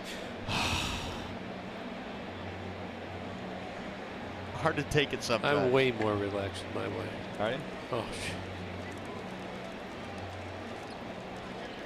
oh yeah. That's fun. You raise children and you get a chance to go out and watch them play or be in the band. You get to do that as well. Daniel up here at Michigan State. That's right. Absolutely. That's a good life. Well, Norris trying to work his way out of this jam. Taylor Motter is the batter. Double play. Come on. Strikeout fly out from Motter in this game.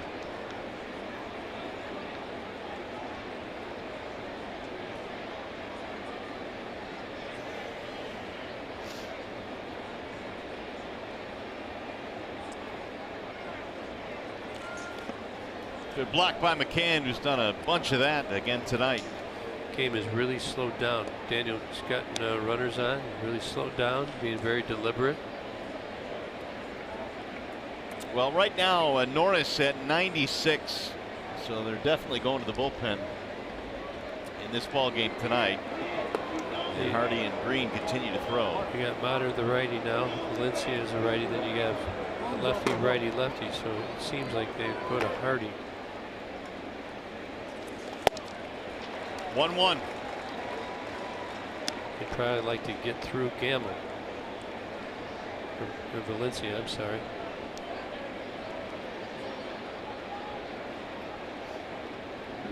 Apparently the phone's not working. JV trying to send some signals out there. Hey, yo. He's ready. They've been up. 1-2 on Mater. Tell you, Daniel really battled today. Has not had his best command. 98 pitches, 64 of them strikes. He's thrown quite a few strikes, but what that right there is over about 68, 70%.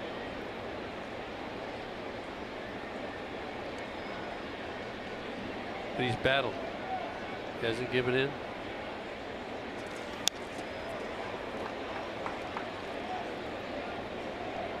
Mater made his major league debut last year with the Rays. He had pretty good power numbers. AAA, 13 homers in Tampa's AAA team. In fact, Mater in a blowout game last year against the Rays came out to actually pitch against the Tigers.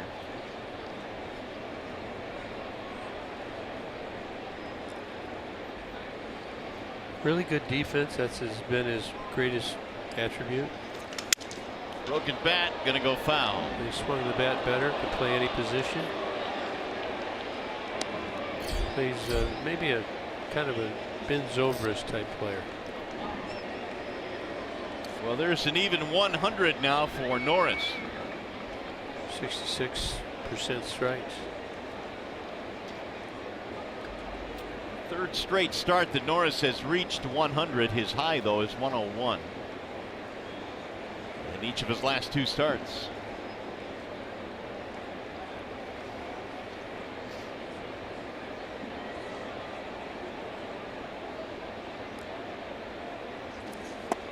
Checked it low.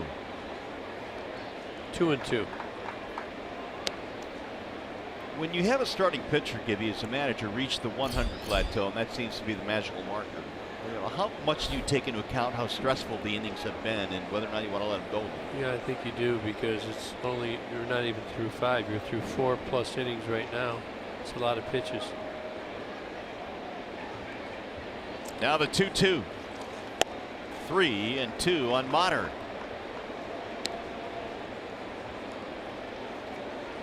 Well, Mom is definitely nervous. Only 2 walks, 4 strikeouts so far for Daniel. Had some deep at bats though.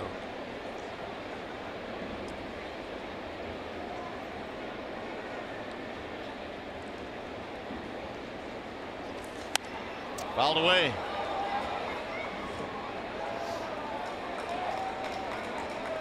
Norris gave up an RBI single to Segura in the second, 2-run homer to Heredia in the second. And has had little trouble since until the double by Cano and the walk to Cruz.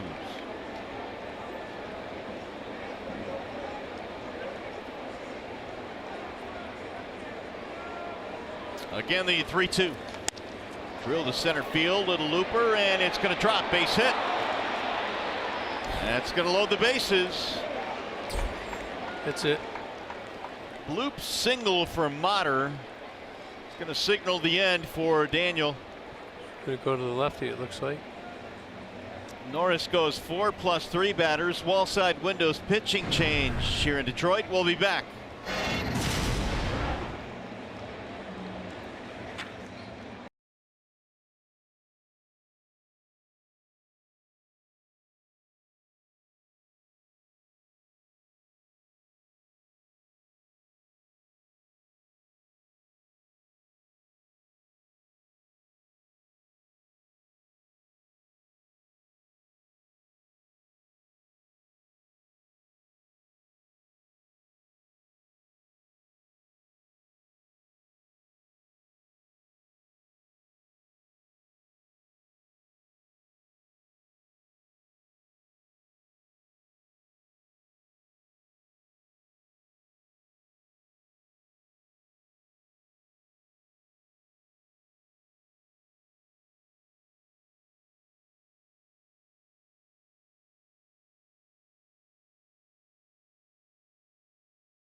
Tigers baseball on Fox Sports Detroit is brought to you by Bell Tire. For tires and auto service, everybody needs a Bell Tire guy. And by Chevrolet, the most awarded car company 3 years in a row. Back here on a beautiful night in Comerica Park, where the Tigers are down in this ball game, and Seattle threatening for more. They have knocked Daniel Norris out of the game. 10 hits, 3 runs. Is responsible for the bases loaded right now. 2 walks and 4 strikeouts. Shane Green is coming in to pitch for the Tigers. His 9th game. He has held 3 of them. ERA at 3. He's got a 2 whip, 6 strikeouts and 6 walks. Too many walks.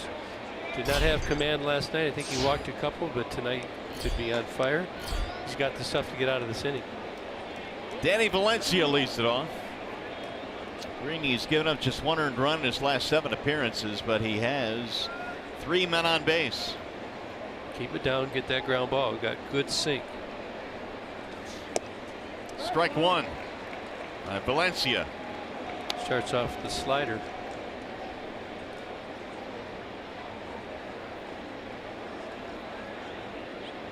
Cano doubled, Cruz walked, Motter singled. About a 1-2-3. Ooh, that'd be perfect.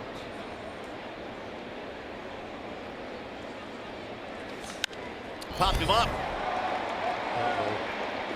First base side and caught by Hicks. 1 gone. That's a start. Got the first guy. Still looking for the double play to get out unscathed.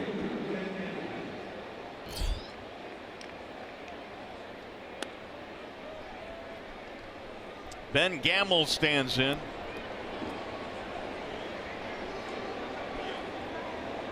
Nine hits for Seattle, only 3 for the Tigers tonight. Paxton has been pretty good on the other side. It's quite different than last night. Tigers had 19 runs. Gamble strikeout, ground out. Ground ball here would work. Strike 1.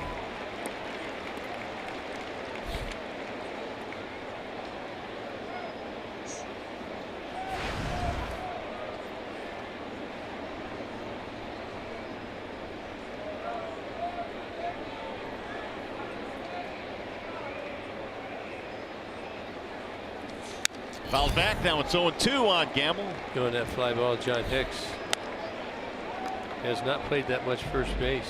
Played 10 games as catcher in the big leagues, 3 at first. So this is his 4th game in the big leagues as a first baseman, but handled that one when it went up. I was a little worried. Did have trouble with one, was it yesterday? A couple days ago? A couple days ago. Pulled foul, look out. It's amazing how guys can play around and do it well in the big leagues. Just have to embrace the opportunity. It's probably half the battle, I would think. Got to get your mind right. Believe you can do it. Gamble waiting on the 0-2. Low ball 1.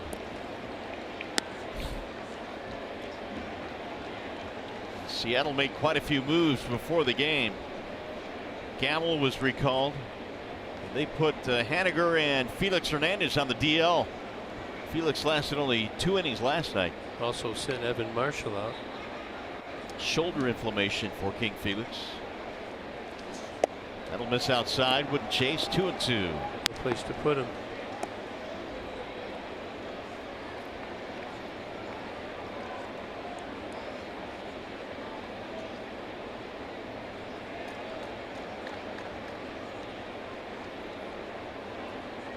Gamble was the MVP of the International League last year. Member of the Yankees system. Fouled away.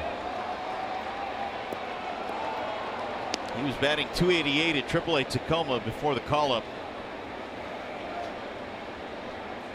The Tacoma Rainiers. That's where he came from. Indeed.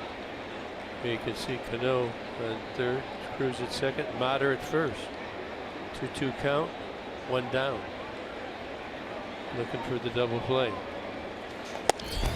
Oh, call that. Man. 3-2. We've gone from 0-2 to 3-2.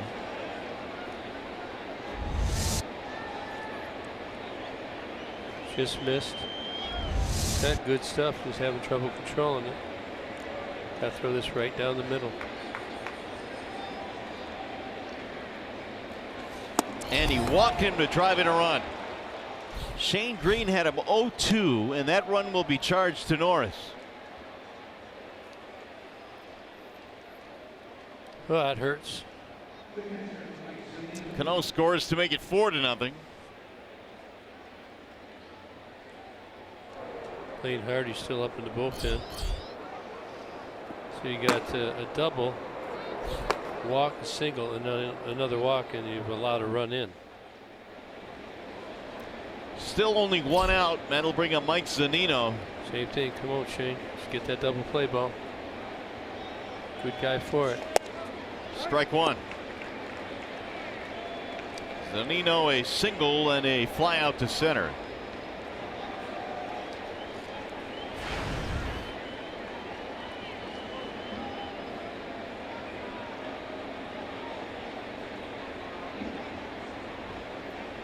Now they go one. Fouled back out of play, 0-2. Here you go. Strike him out. Zunino has bounced into one double play this year. He's in the hole now, 0-2. You're watching games like this, you can't get too frustrated. I say that a lot, but it's true. It's just a test. We can power through it, cut this inning off, we can come back. Big hack there by Zunino.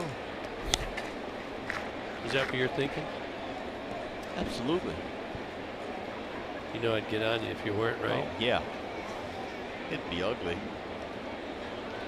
Daniel, I mean, you come out of the game like that, you start analyzing what you did, what you didn't. Kid's got a bright future. He's got a golden arm. A very determined young man. We all have lessons to learn, especially in this game. What do you think's going through his mind? Probably thinking about a pitch sequence, maybe. Yeah, pitches for sure. The 0-2. Got him. Strike three called. Zunino is out of there.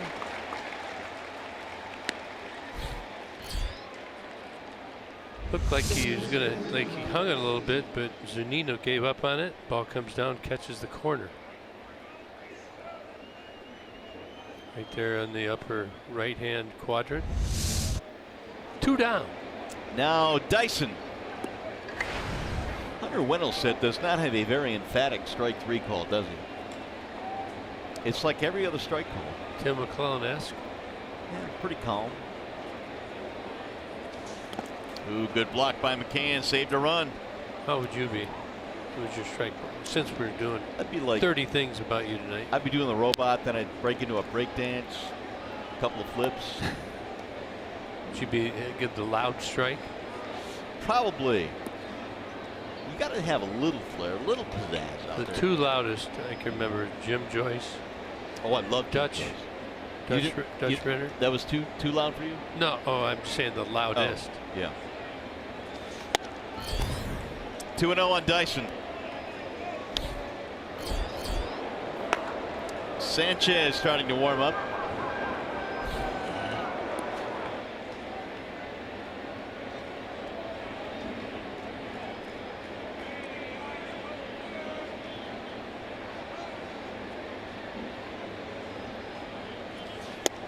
Uh-oh, 3-0 now on Dyson and no place to put him. And Green has already walked in a run.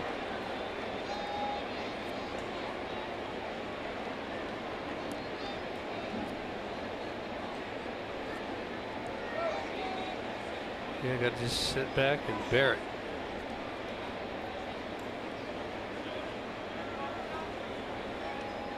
Here's the 3-0. And a strike call, 3-1.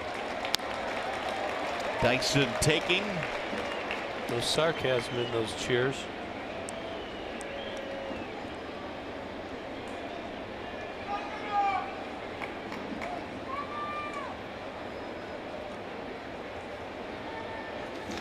Bouncing ball to second. And Kinsler has it. Minimal damage done. They will settle for one run. When we come back, We'll learn how James McCann met his bride, Jessica. You're watching Tigers baseball, presented by Bell Tire.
But my freshman year of college, my roommate showed me a picture of her, and they grew up together.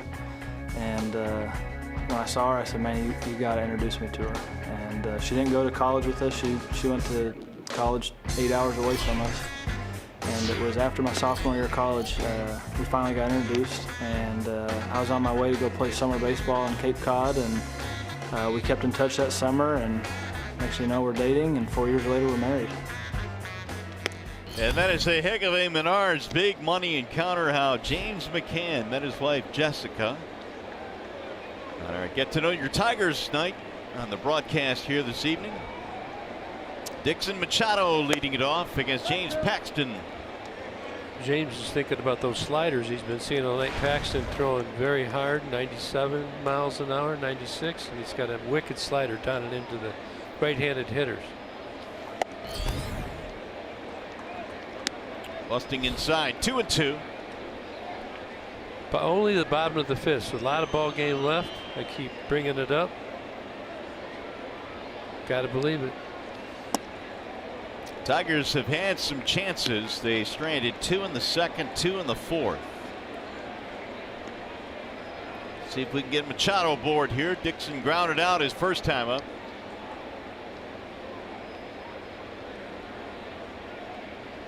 Here's the 3-2. Swing and a miss. Ooh. That gas up and in. That is 8 strikeouts for Paxton tonight. We'll bring up Romine.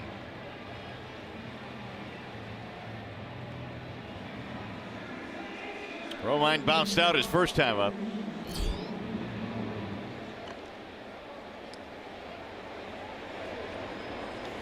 Swing and a miss, 0-1.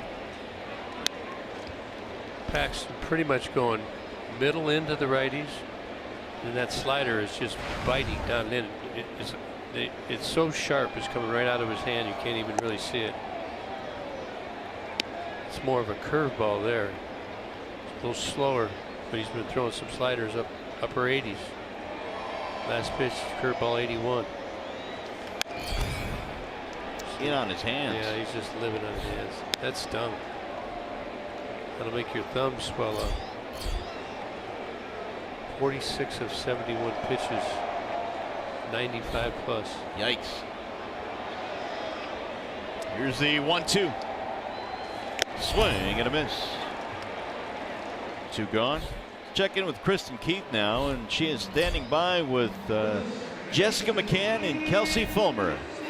Hey Mario, yeah, Jessica, we just ran some audio of how you and James met, and what we didn't run was a part that James said, hey, when I saw her picture, I knew that I had to meet her. And John Keating asked him, he said, well, don't you think that's a little creepy, man? And he admitted that he thought it was a little creepy, so I gotta get your take. What do you think about it? I totally didn't think it was creepy. Honestly, I was like blown away. He was too good to be true from day one, just texting me, keeping in touch with me while he was gone that summer, and yeah, still to this day, it's too good to be true, so. And it worked out. Well, tonight is our Tigers themed telecast, Get to Know Your Tigers. So, Kelsey, I'll start with you. Give us something that, you know, we, the viewers, might not know about Michael that he wasn't going to tell us. He was a mathlete in high school. Oh my God, a mathlete. All right, I might, maybe in the post-game interview, I might ask him a math question. That's a good one. What about James? You got something for us? There was one thing. He's pretty intense. Once he was babysitting his brother, who's just like 3 years younger than us, and he duct taped his brother to a desk chair. He was supposed to be doing his homework. His mom said, get your homework done, and James said, well, he'll get it done if he sits in this chair. So he duct taped him, and we laugh about that. We love that story. So that's amazing. Jessica, Kelsey, guys, thanks for your time. Appreciate it. Mario, Gibby, back to you guys. All right, Kristen, thanks. A mathlete. I didn't know that about Fulmer. Mathlete or Mapelete? Mathlete. You know who the world record mathlete is? Who? The human calculator. Oh, you told me about him. He's unreal. So I have to ask Michael a few questions. Were you good at math in school? It's decent. I like numbers. Yeah. Not my strong suit. I like English more. That's the everything comes back to 9. You remember that one? Yes, you were telling me about that a couple of years ago, which is an interesting math. I don't know what you would call it. Math fact. There you go. How old are you? 27. 27. 2 plus 7 is 9. He believed it. 27 minus 9 is what? Don't make me do math. 18. 1 plus 8 is 9. Yeah. But I'm not 27. You can handle that. Here's the 2-2. High fly ball, left field, and it's going to go to the running track and to the wall. Last night that would have been gone. Kinsler flies out. There's James McCann and Jessica, and Michael Fulmer and his bride, Kelsey. Special.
T-Mobile, here's what's going on around the big leagues. Eric Thames, 8 home runs against Cincinnati this season.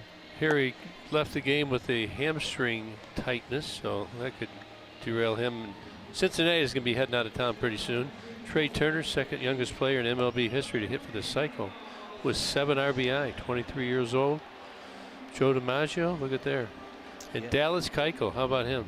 7+ inning and allowed 2 runs or fewer in each of his first 5 starts of the season. A fast starter, wouldn't you call that? Pretty good. That's about as fast a start as you can get. I would think that he would be really challenged. He's got to get tired of all those. We got a wall side windows pitching change. Anibal Sanchez coming into the game. This is the 7th game. He's struggled all year in spring training. And so far for the Tigers, trying to find and regain the form that he did so well for the Tigers before the last couple of years. First time into the pen this year for the Tigers. Line drive to left center field, down a base hit. Romine cuts it off, and the hot hitting Gene Segura has 2 more hits tonight. Segura just like he looks like he's on everything from everybody. That'll make it an even 10 hits now for Seattle. Tigers need some good innings out of Sanchez. Rest of that bullpen, get his confidence back, and give us a chance to get back into this game. Sanchez does not hold runners very well.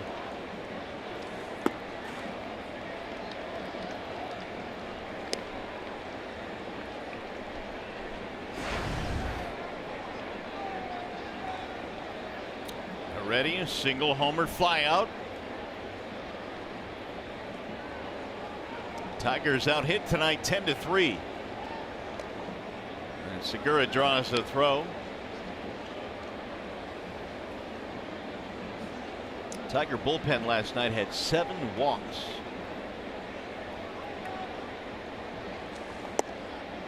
Dive in for a strike, 1-1. Sanchez 1.4 seconds to home plate. That's too slow. If Segura was healthy, that would be an easy steal.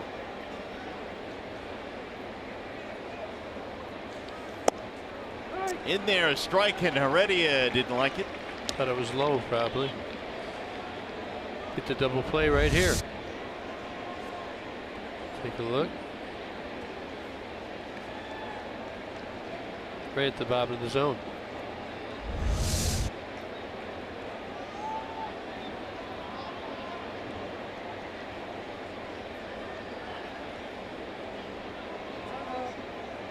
Now Sanchez will step off.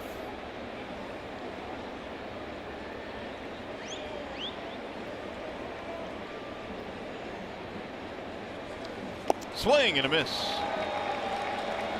Attaboy. Segura's out of there, 1 gone.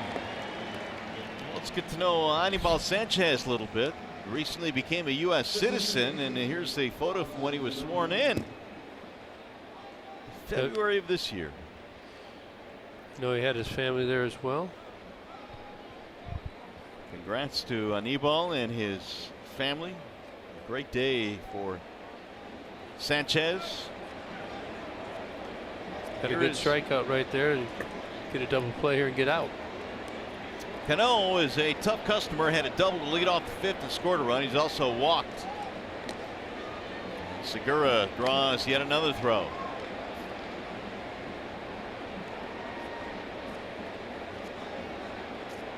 Seattle has had some chances to bust this game wide open. They left the bases loaded in the 1st and in the 5th inning as well.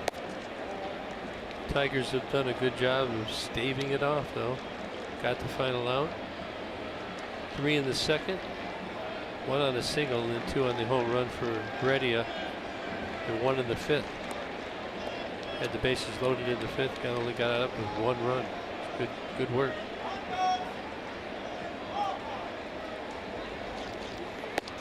Critical outing for Sanchez in his last outing in the 23rd in Minnesota. 2/3, 2 runs, walked 2, gave up a homer, and it's getting to the point now for Sanchez where he needs to start putting together some outings where he's getting outs. Yeah, what happens, Justin and Alex Wilson have been the most reliable. Actually, Frankie's been good. That was the play that Iglesias got hurt on. He would have been, what, 7 out of 8, but he's only 6 out of 8. And that's only 3 out of the 8 positions in the bullpen. The rest have been somewhat inconsistent. So it makes you go to the guys that are your shutdown guys. That's the Wilsons and K-Rod, and you just can't sustain a season doing that all the time. You can only go to the well for so long before it catches up to you. happened to Justin last year. He used so much that he just ran out of gas. Well, we saw it in Minnesota the other day when the Tigers had a big lead. They had to bring in Justin Wilson to get the final out of the 8th inning after a 2-run homer by Kepler against Sanchez. Runner goes, and it's drilled foul, back out of play.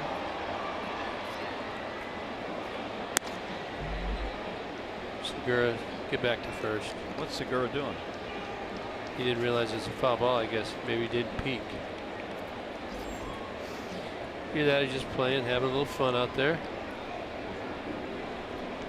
Had a pretty big jump. Looks like this guy snagged that foul ball, huh? Bring it home, Souvenir. Would you try and catch with one hand or two hands? Two.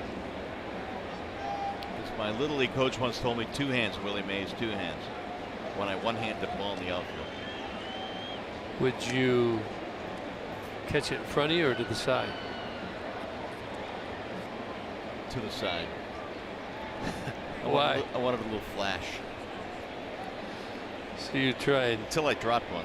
Web gem it. Exactly.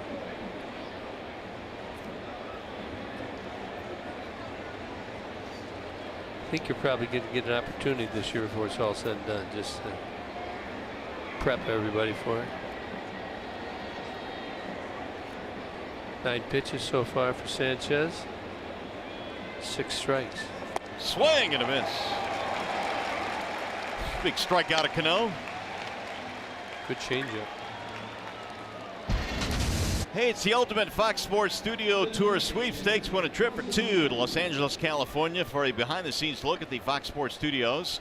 For your chance to win this great prize, enter at any participating Aldi location online or at foxsportsdetroit.com. I think here's a good changeup. You see the grip. He's going to turn it over. Good action. It gets Robinson Cano. That seems to be the pitch that's working right now. Here's Nelson Cruz. I'd watch this guy.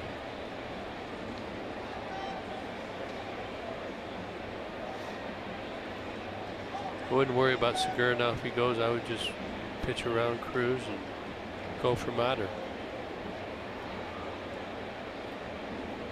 On base twice in this game, infield single and a walk.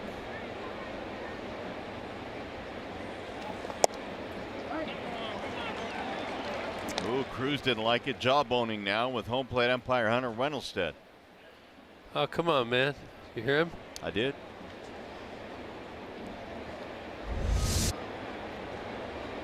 Looks like it got the bottom of the zone. Went across the plate within the zone, within the area. Got the call. The 0-1. 10 hits for Seattle in this game. 3 for the Tigers. Sanchez there with 92-mile-an-hour fastball for a ball. 1-1.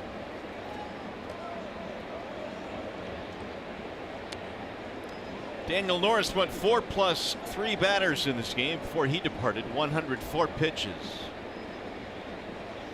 Green in the 5th. Sanchez here in the 6th.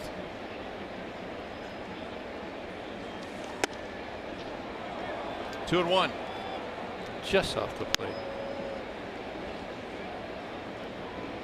Sanchez 1.5 seconds, so that's not going to hold anybody. Maybe facing Taylor Mater. 2-1 to Cruz. High fly ball, left field. Ball hit well to the track, to the wall. It's going to carry out and gone. Nelson Cruz continues to torture Tigers pitching. It's a 2-run shot, his 5th of the year. It's another changeup. Remember the one that he struck out Cano on? A lot of movement on it. This one did not move. Cruz did not miss it. You see the same grip. He's going to turn it over. It does not run like the Cano strikeout changeup. Just middle in. Whoa. Kind of a moon shot.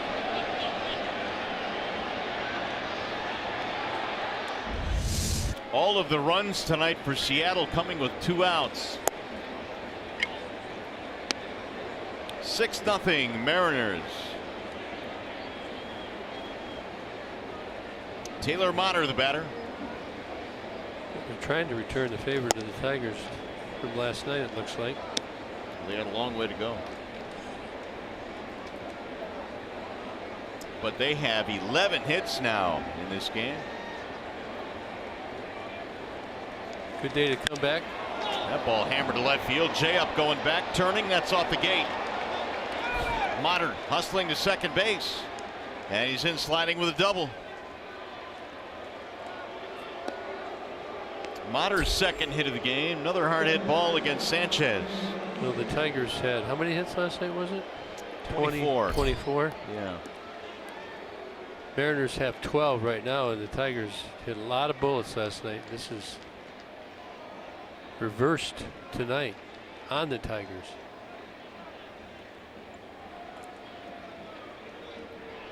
Now puts Brad in a bit of a bind right here. You just stay with him, try and save your bullpen as long as you can, or do you remove him? You're down 6-0 here in the top of the 6th.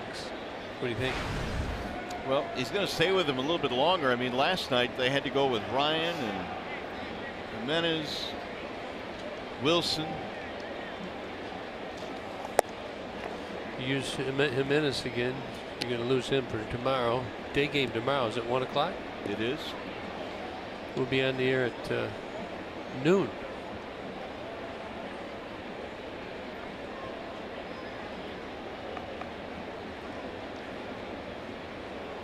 Now the 1-0. So if you're sitting there saying, why is he got nobody warming up? There's other things to take into consideration. You're not conceding, but you do have to preserve for the future as well.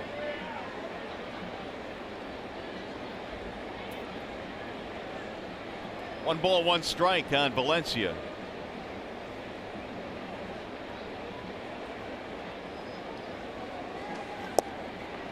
That's slow. 2-1. JV going tomorrow for the Tigers.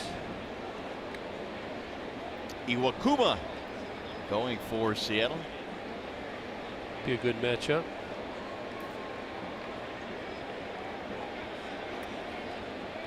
Things didn't work very good for JV last game. He wants to get back in the saddle.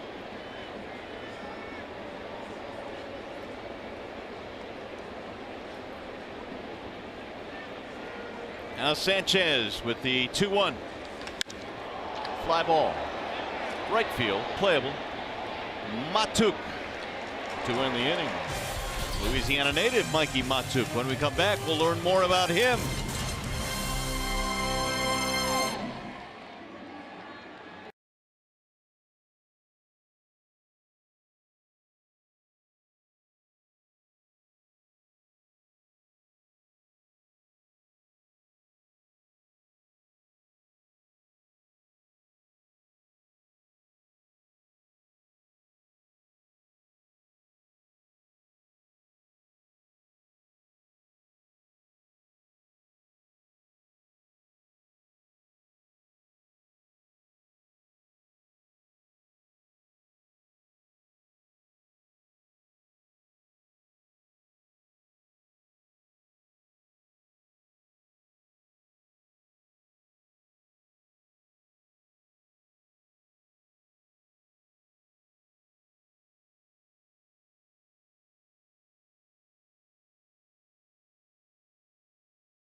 Now it's time for the AARP Getting to Know Mikey Matuk.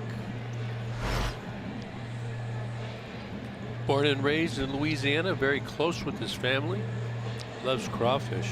That's good stuff. Yeah, Mikey from the South and Louisiana. Good crawfish. And he'll look at a strike from Paxton. Starts the inning with 78 pitches, so Tigers want to grind him down a bit, try and get him out of this game. Hopefully they get to the pin. A little bit high. Matuk, Castellanos, and Martinez, 2, 3, and 4 for the Tigers against Paxton.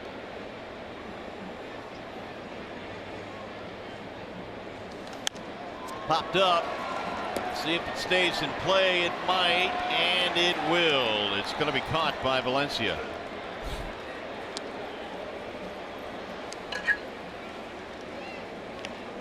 Here's a little more on Mikey Matuk.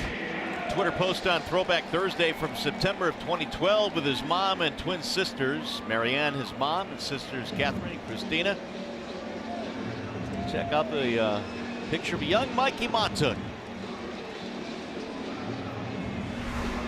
In his first year with the Tigers.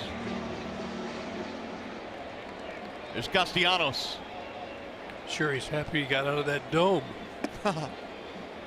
There's a strike called. Yeah, that dome can play with you, although, I don't know, do you get used to it after a while? Or? Yeah, you get used to it, but it's just different. He likes bubblegum. Look at there. The 0-1. Nick sends a ground ball slowly to Segura. 2 up, 2 down. Hey, listen up. The Tigers made digital ballpark passes. Your ticket to 10 home games in May. 1 pass, 10 games, only $59. All tickets to be digitally delivered via your mobile device. Buy yours today at tigers.com/pass. V-Mart. Single strikeout. He reached when strike 3 got away from Zunino, but did not score. Paxton has wiggled out of 2 jams in this game, leaving 2 in the 2nd and 4th innings.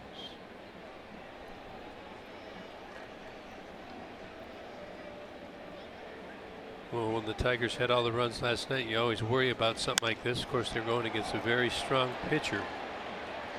6-pitch inning right here.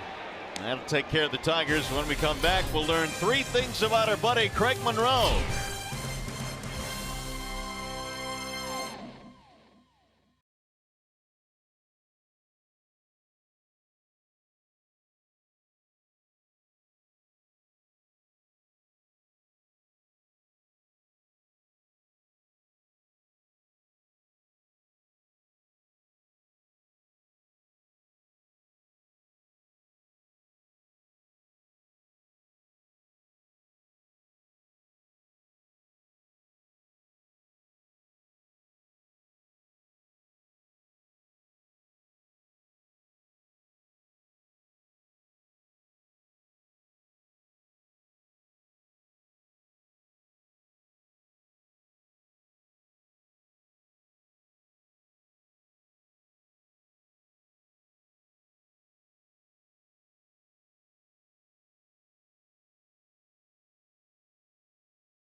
Toward the 7th, and the whole evening here on Fox Sports Detroit is dedicated to getting to know your Tigers and your Tiger broadcasters. And Craig Monroe, what are 3 things to know about you? Well, the first thing is that my mom, if you guys didn't know this, her name is Marilyn Monroe. My second thing is I have twin boys, Cannon, Colin, but both of them, because they were twins, I couldn't get a junior, so it's Cannon Craig Monroe, Colin Craig Monroe. And the last but not least, I'm an aspiring rock star. I'm planning to learn how to play the guitar now. And one day, guys, I'm going to play, maybe here, my first gig here on Fox Sports Detroit. We got the room for it. Well, I don't know if we got enough room. How about if Simo plays at Little Caesars Arena? We'll pack it in. I think Kid Rock's got that gig, but maybe a warm-up act for Kid Rock might be Simo. No, that's never going to happen. What kind of music? Crowd. What kind of music, Simo? Gibby, I'm a country boy. Little Indian outlaw, little Tennessee whiskey. Simo, you got to think big, man. Leonard Skinner, Simple Man. I mean, I'm working, guys. I mean, I'm trying. It's going to happen. I'm telling y'all right now. I put in a lot of hours on this guitar. Nice. It's going to happen. Now, is that the songs that I hear on our conference call at 10 in the morning and you struggle? Yes. You're absolutely right. Maybe it'll take a little bit of time, but you're on your way. You get some vinyl, attaboy. Maybe a cassette. That'll work too. An 8-track. All right, boys. Thank you. There's the ground ball hit, foul off the bat of Mike Zunino. 0-2 the count, 6-0. Seattle in the lead as we play here in the 7th. How you feeling? You up for an extra inning, Johnson, tonight? I am, man. If we can come back, that'd be He's great. come a long way, huh? Who, me? Yeah. Yeah. Well, when you're down, you want to get to extra innings, sure. Here's the 0-2. Ooh, checked it up high. Did not go. 21 innings. What would it take to break the record? He's got to be willing to pay the price. Yeah, you know, we did 19 in Toronto a couple of years ago. And by about the 15th, the voice was fading. Swing and a miss. Wasn't I there? Were you there for that? I think I was. Got to beg for it. Got to take it. No, it seems like it's, you know, as a player, serious business, and maybe I sound like a broken record, but you can't let yourself get discouraged. Never know what can happen. Get a walk, an error, 3-run homer, and you're on your way. Strike call. As a player, you have to really continue to bear down because you've been out there a long time already. What time we got? So they've been out here so far for two and a half hours or so. It's a base hit to right field for Dyson. Never know, ball might be hit to you. You got to make a play. Get you out of the inning. The Tigers still have 9 big outs to work with. They do. Far from over. 13 hits now for Seattle. Top of the order, Gene Segura. By the way, the longest American League game, 25 innings. I'd be happy to beat that. Sox and Brewers back in '84. Would you be happy if you ended up losing that game when you won 25? Well, first things first. Let's get there. You know what I'm saying? We welcome the opportunity. Mario would like to hit me. Just how I think. What can I say? 25 innings, Gibby. 25. Well, let's go 26 when we really break it. There you go. We'll break it. 2-0 on Segura.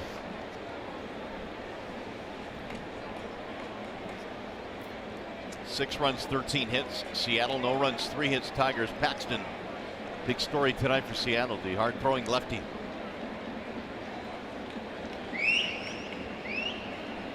Runner goes. Stepping out of the box. Throw down to second is not in time. Stolen bag. Now, usually the rule is 6 runs after 6, you don't run, but they're not taken to that. And the ball is not very quick to the plate, so it's an easy steal. See, to my way of thinking, 6 runs in the 6th may not be enough. I mean, who says that's enough to win a game?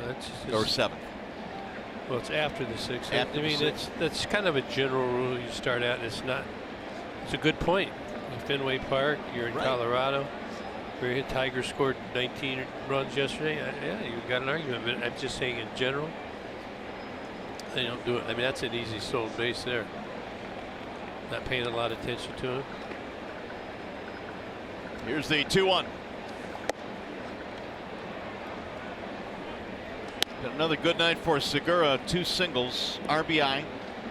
5 hits in the first 2 games for the Seattle leadoff man. They got him back just in time. He's a catalyst. No doubt. Joined the team yesterday off the DL. Driven toward the gap in right center field, gunning it down, and it's going to go to the wall. This will get another run in. Segura's big night continues, his 3rd hit, and it's 7-0 Seattle. Another 2-out trouble, huh? Every run tonight with 2 outs. Oh, 7 of them.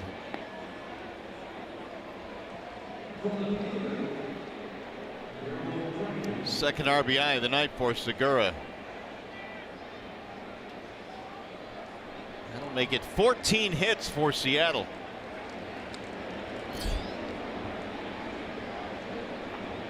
Guillermo Heredia.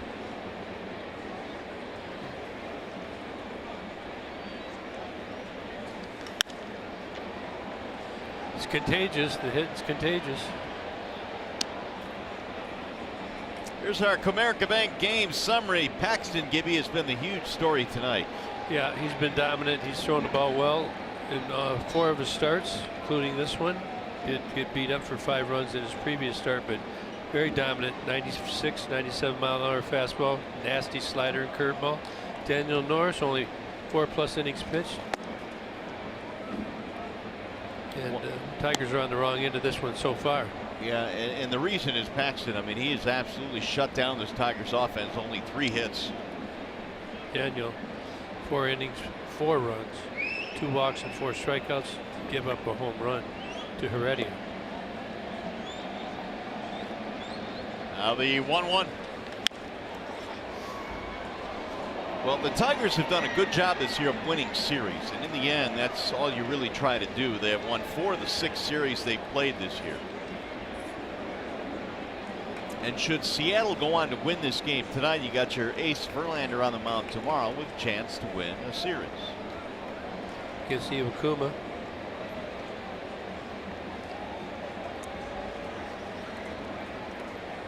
(0-2) with a 5.31 ERA. So you would think that you would be in good shape for tomorrow.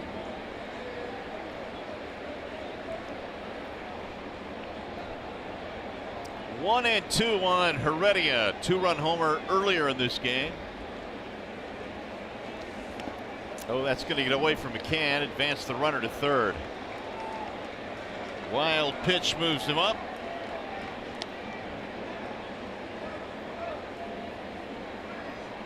Here's the upcoming matchup presented by Wallside Windows. Here are the particulars on Hisashi Iwakuma, Justin Verlander. You can see the record: 0-2 for Iwakuma, 1-2 for JV.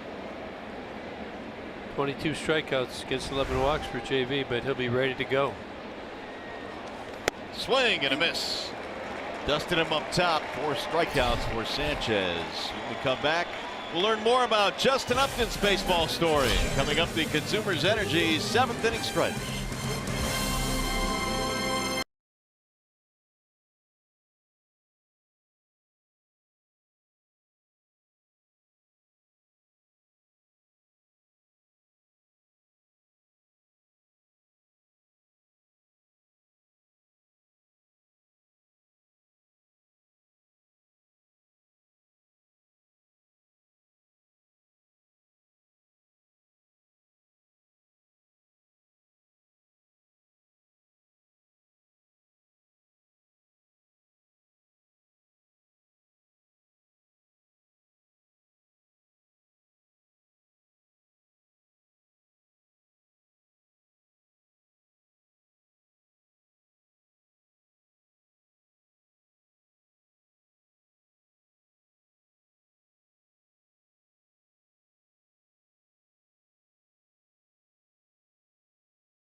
once I hit high school, I stopped kind of playing travel ball, AAU stuff, and at that point I was, kind of going to some showcases, what they call them then, going to some showcases, and I was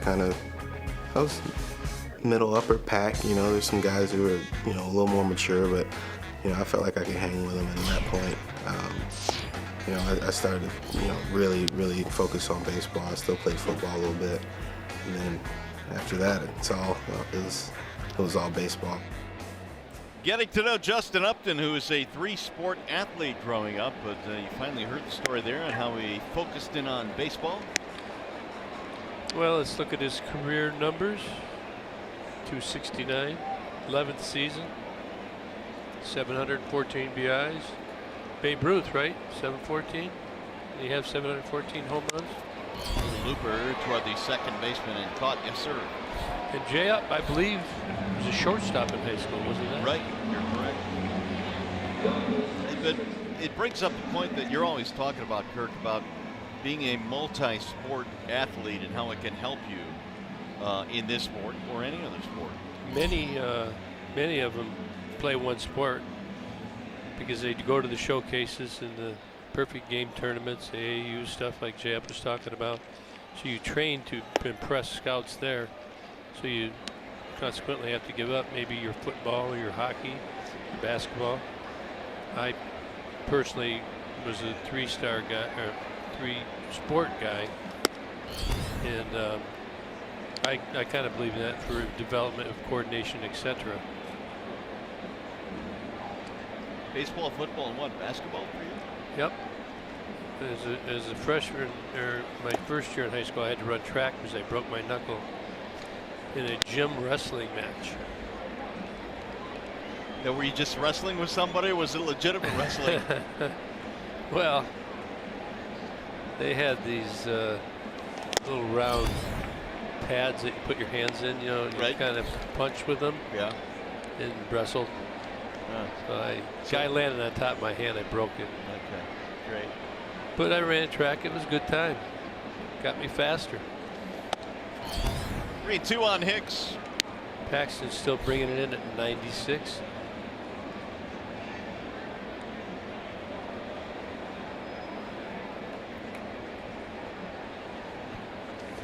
And he walked him. It'll be a base on balls for Hicks. 1 on, 1 out. This Saturday, the Tigers host the White Sox at 1:10 on-field photo day starting at 11 a.m. Fans get to take photos of their favorite Tigers on the Comerica Park field. For tickets, visit tigers.com. Bring your camera and your smile. It's a good deal. Get some good picks, maybe some Christmas cards early. Ooh, good one. You think that far ahead? No, I don't. I'm usually scrambling at the last moment. You send them out, or your wife? Combination. Combo. Team event.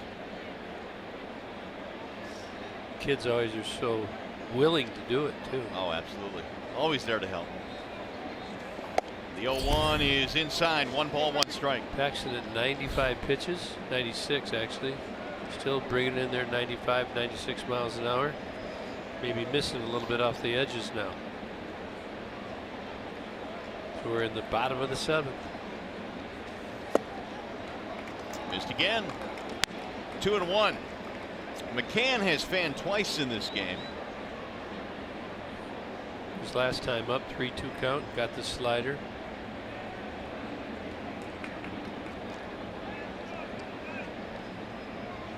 Now Paxton with the 2-1. And he missed again. 3-1. Here we go. Tigers need base runners. Down 7 here in the 7th. Nick Vincent warming up.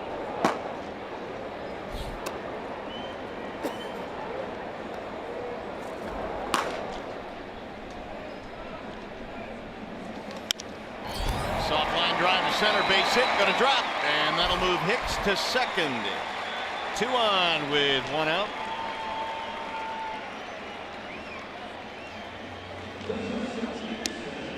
They'll bring up Machado. Yep, keep the liner rolling. Need runners, and somebody needs to get a hold of one. Remember last night we were up and they scored, what, 3 runs to get within 3? Right. We thought we were on our way, and then pressure has a way of influencing the way you throw the ball. Mel Stottlemyre Jr. out there to talk to his left-hander. The Seattle closer is Edwin Diaz. He throws hard, but their bullpen has an ERA of 6.5. Yeah, we're not going to see Diaz right at this juncture. We'd like to see him if they're down to their last pitcher. That's an even 100 now for Paxton. 2 on, 1 out. Here's Machado. Ground out, strikeout. He's been throwing him inside all night.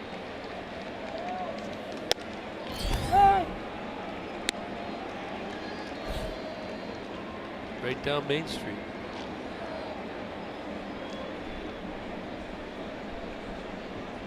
Tigers have their 4th hit. A single by McCann.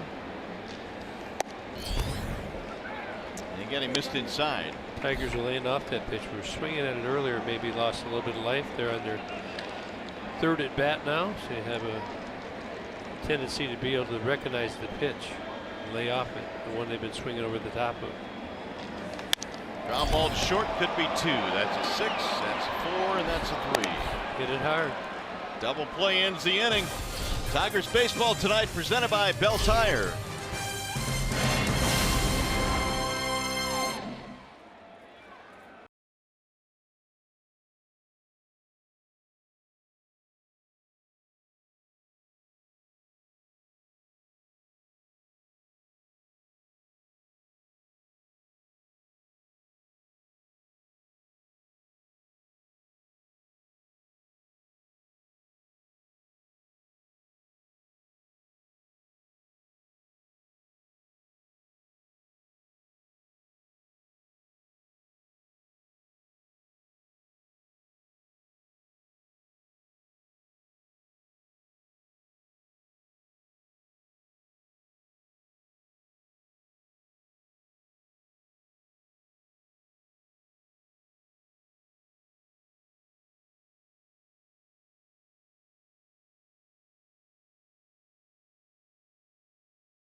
As the Mariners come to the plate, Mario and Kirk back here at the ballpark. Kind of a special night tonight for us, Gibby. It's get to know your Tiger night. It's always kind of cool to learn some of the backstories on these players. Well, you know, it's good to get to know your players, your Tigers, the guys you watch, things you wouldn't normally know. Of course, you want to have a better outcome from the game so far tonight, but it's kind of a relaxing way to watch the competition when things aren't going so good.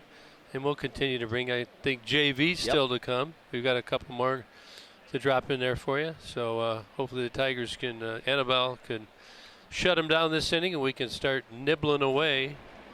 You know me, I'm not giving up yet. No, you never do. So that would be uncivilized. As the 8th starts, it's going to be Robinson Cano to get it started against Hannibal. And Cano looks at strike 1. Sanchez came on in the 6th, allowed a 2-run homer, then an RBI double in the 7th. Cano batting .267.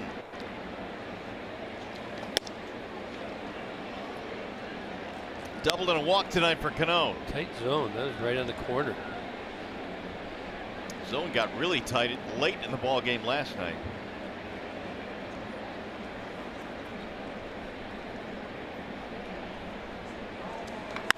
Cano rips one to right field, right at Monto.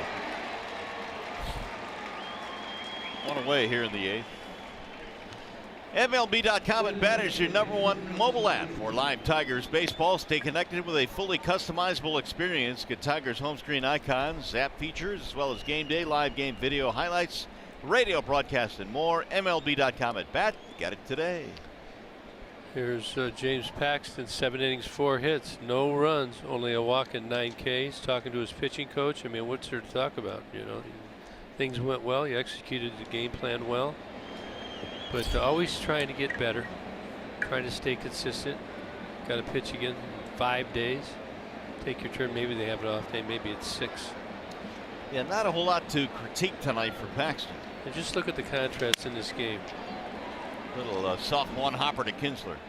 Stottlemyre, Mel Stottlemyre there. What was he thinking last night when he gave up 19 runs? Oh, yeah. One night makes a difference. That's Tonight for sure. he's feeling a little better. But we'll get him tomorrow. 2 up, 2 down. Taylor Motter. Single double for Motter. He has played well for them. Off to a great start. They are still awaiting the return of their third baseman, Kyle Seager, who's been bothered by a bad hip. It'd be nice to get this guy back tomorrow. Iglesias eligible to come off the 7-day concussion list tomorrow. All signs point that way.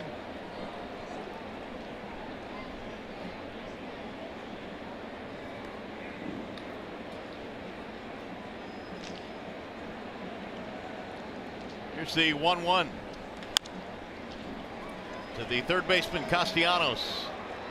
And a pick at first base by Hicks. A 1-2-3 inning.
Sports Detroit is brought to you by Comerica Bank, a part of Detroit and the community since 1849. Your Metro Detroit Chevy dealers. Visit ChevyDetroit.com. See why Chevy drives the Motor City. And by Wellside Windows. We can do that. We are the factory. Back here in downtown Detroit, the Tigers coming to the plate in the 8th. It'll be Andrew Romine. They will face a new Chucker. Nick Vincent this season in his 9th game. Good ERA, 2.89. Whip less than 1. 9 strikeouts, only 2 walks. Cutter. What else does he throw? Occasional fastball. By the way, what kind of pitching changes? It's a wall side windows pitching change. Romine leads it off. In the air toward right field and caught on the move there by Gamble. Let's take a look at our Bell Tire pitch by pitch. James Paxton was dominant tonight, kept the Tigers hitters off balance. Came with the fastball early in the game. Then he started to establish in. Then here came the slider. Down and in, down and in. Tigers kept swinging over top of it. Could not recognize. Finished strong. 7 innings pitched, 4 hits, no earned runs, walked 1, and struck out 9. 9 strikeouts. Pretty good efforts. Best that I've watched this year against the Tigers. Yeah, I'm with you. Strike 1 to Kinsler. Ian is 0 for 3. He's already scored 16 runs this year, second in the American League. Let's see if this one finds the seats. It will. 0-2 on Ian.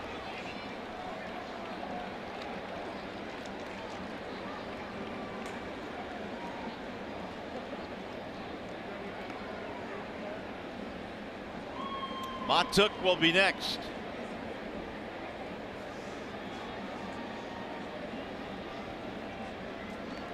Only 4 Tigers hits tonight. 14 for Seattle in this one. Here's the 0-2. Tigers got a single and a double in the second. Hicks had the double. They left 2 men on.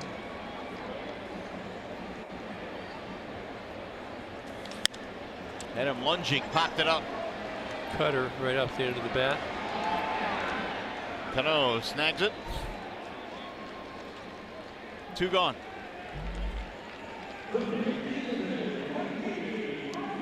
Here's Mikey Matuk.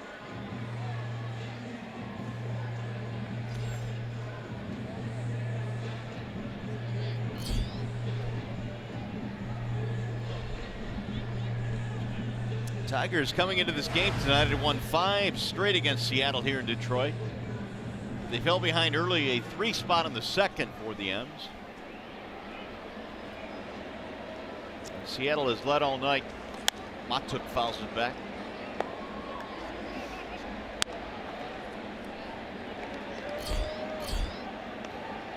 Quiet tonight. All the hits last night, 23 of them.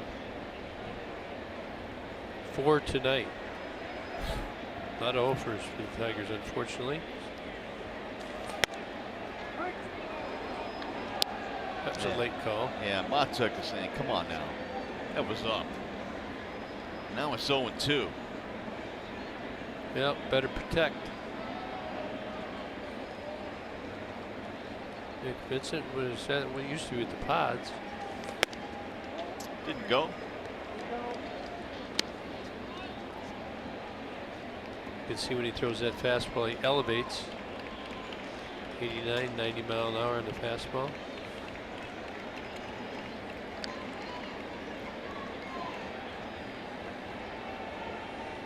Coming in. Swing and a miss. Vincent, a 1-2-3-8. That means we go to the ninth.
Call Sam update. John Keating and Craig Monroe getting you ready for Tigers Live. And the Tigers had plenty of offense the last couple of games. You can't win if you don't score, and they didn't score against James Paxton here tonight. Well, how do you stop good hitting? You gave great pitching, and that's exactly what the Seattle Mariners got today from James Paxton. Make sure to stick around for the post game. We're going to break down and tell you why he was so successful against the Tigers offense. Pretty much fastball slider, huh, Gibby? Yeah, I mean, he utilized it very good. Didn't need much more. Threw maybe a changeup or two or a curveball, but it was pretty much fastball slider. Good location, pounded the righties in. Well, Danny Valencia will lead it off as we go to the ninth, 7-0 in favor of Seattle. It'll be Valencia, Gamble, Zunino.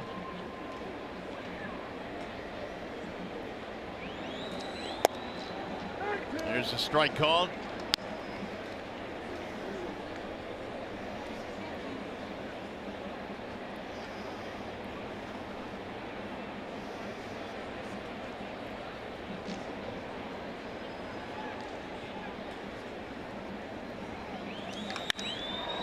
To center field and hit well. Romine on the move. He's not going to get this one. It's going to jump the wall.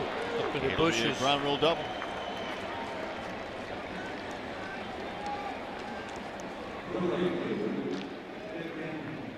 Fox Sports Detroit unveils a new day in Detroit, an hour-long special detailing the ongoing renaissance taking place in downtown Detroit. Today we look at Detroit, and here we have 4 teams, all in downtown, and a quarter of a mile from one another. There's no place like it anywhere in America. This is the story of how our sports came home. Narrated by Academy Award winner and Detroit's own J.K. Simmons, A New Day in Detroit airs this Friday, April 28th, immediately following Tigers Live postgame. A lot of good stuff going on down here in the city, and to look and get the presentation today about the district Detroit. Exciting, man. It really is. Chris Ilitch will join us on Friday night's telecast to give you a sneak peek. He does a good job. He knows it well. And I guess, you know, we know a lot, but I didn't realize the extent of how this is being developed, not just by the Ilitch family, but as a collaboration of many here. A lot of people in on the deal. District Detroit, it is an expansive project, but boy, oh boy, is it turned this city around, and it's only just beginning. Ben Gamble, the batter. Leadoff double by Valencia. Lifted out of play. 15 hits now for Seattle tonight. Sanchez gave up 2 in the 7th and 1 in the actually 2 in the 6th, 1 in the 7th. Clean inning last inning. Be good if he could get out of this, finish clean. Diaz warming up in the bullpen.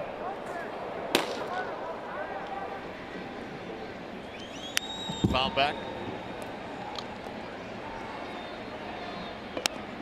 6 extra base hits tonight for the M's, 4 doubles and 2 homers. The rest singles.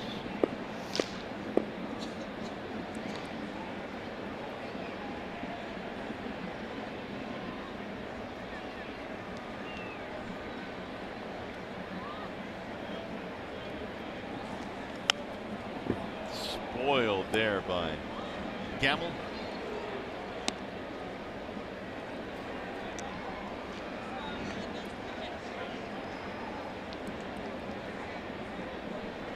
Seattle 3 in the second off Daniel Norris, who went 4+3 batters tonight. Tigers had good intentions coming in, but the game got out of hand. Trailing 7-0 now in the top of the 9th. Sanchez missing high and away, 1-2.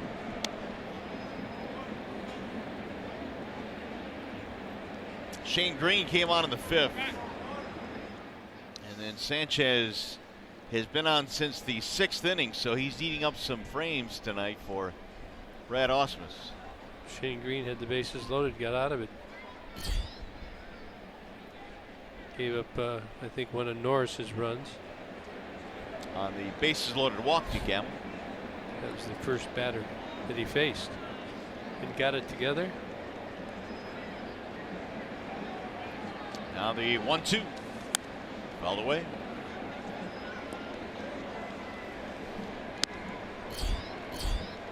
A 7-pitch at bat right now for Ben Gamel.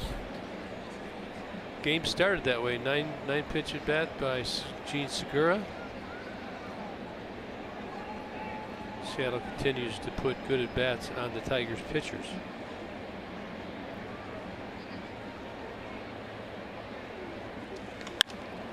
Fly ball center field. Straight at Romine. One gone. Let's bring in Kristen Keith now and learn 3 things about Kristen. All right, Mario. Well, 1, I am part Native American. 2, I was the second girl in the state of Texas, high school girl to jump 13 feet in the pole vault. And 3, my father has only ridden in the car with me driving one time in my entire life, and that was when I was 15 and he was trying to teach me how to drive. He had about 5 minutes in the car with me and said, all right, that's enough. I'm going to take us home now. Are you really that bad of a driver? I'm not. I think he's just a control freak, you know, so he's like, all right, I'm not riding with you. Awesome. Thanks, Kristen. I don't know that I ever felt uncomfortable driving with my kids. How about you? No. Good. You ever correct them? I used to when they first started, but not anymore. I just kind of close my eyes. Who isn't a backseat driver? Seriously. Right. Exactly. That ball hammered foul down the left field line. Sanchez has thrown a lot of changeups. You can see the Mariners hitters staying back, but they have not centered one in the last couple of innings.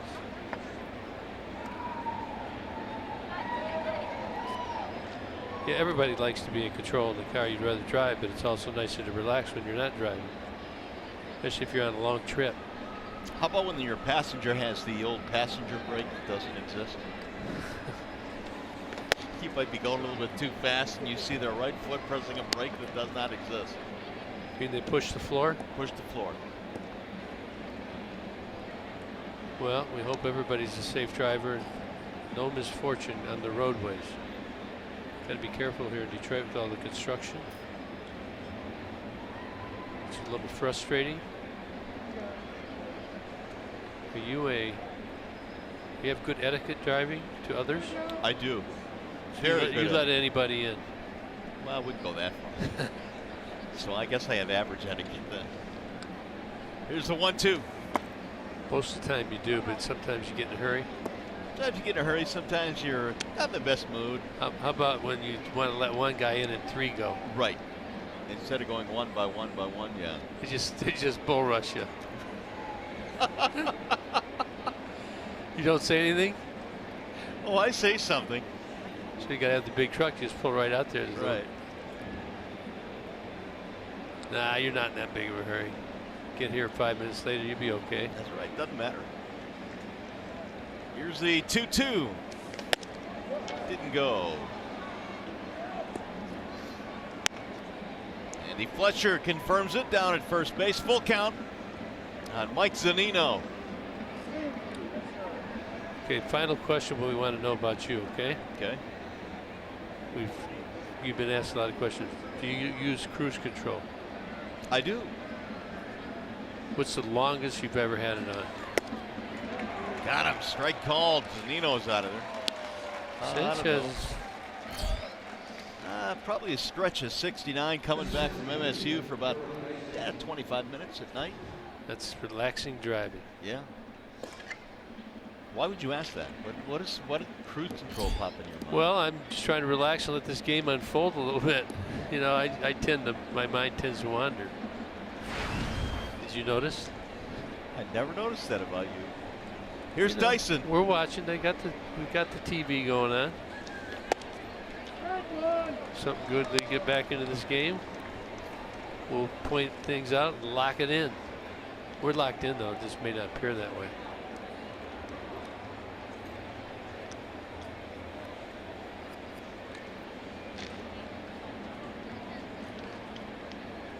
Here's a check at second in the 0-1. Foul back out of play. You know, here's a photo that I'm kind of fond of. What's going on here? He's hot. What? Is that a real tree? It's a bird's tree. Attaboy. Join that. That's what you do. What was that from? For all you that are watching in bed, close your eyes.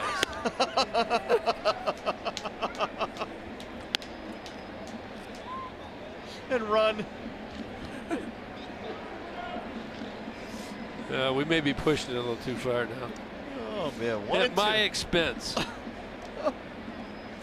That's war. You got to be able to laugh at yourself. That is absolutely. You do it with the best of them. Did he go? Country Joe just barely said, nope, didn't go. Ah. Country Joe, he's not ready to go anywhere. No.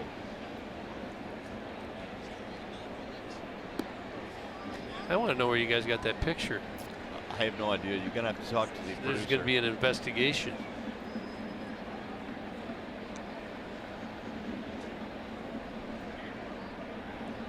Someone's going to feel your wrath, I have an idea. Nah. I have no wrath. Now the 2-2. And it's low. 3-2 on Jarrod Dyson. Well, we got one more to go. Who do you want to know about, right? JV. Right. Tomorrow's starter. That 1 o'clock game. Look at the weather. Good. I looked at the weather. It looks like we're going to be fine tomorrow. So come on down to the ballpark. Enjoy some Tigers baseball. Last couple of days, outstanding.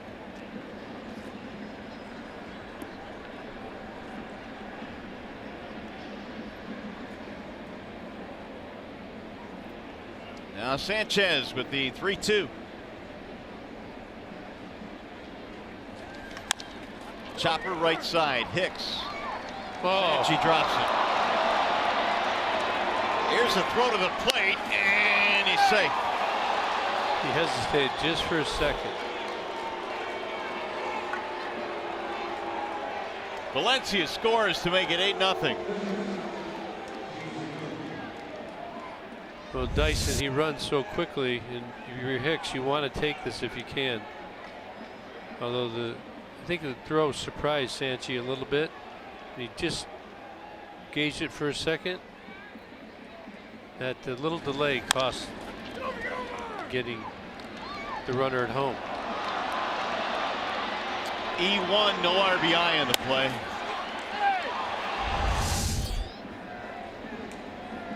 Eighth run of the ball game for Seattle.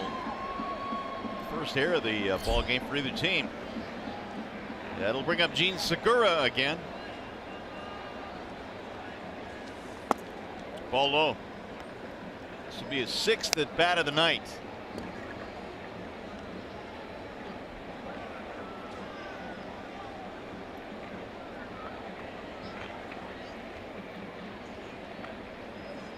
Here's the 1-0 pitch.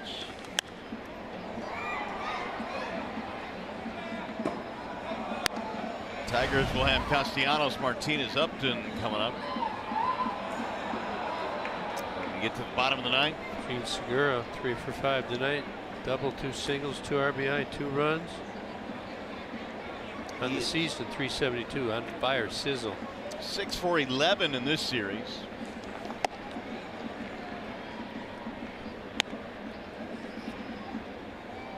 Well, this doesn't look like the Tigers quite from last night, but there's some production in it. Look at the top of that order. Gamble, the only hitless Mariner.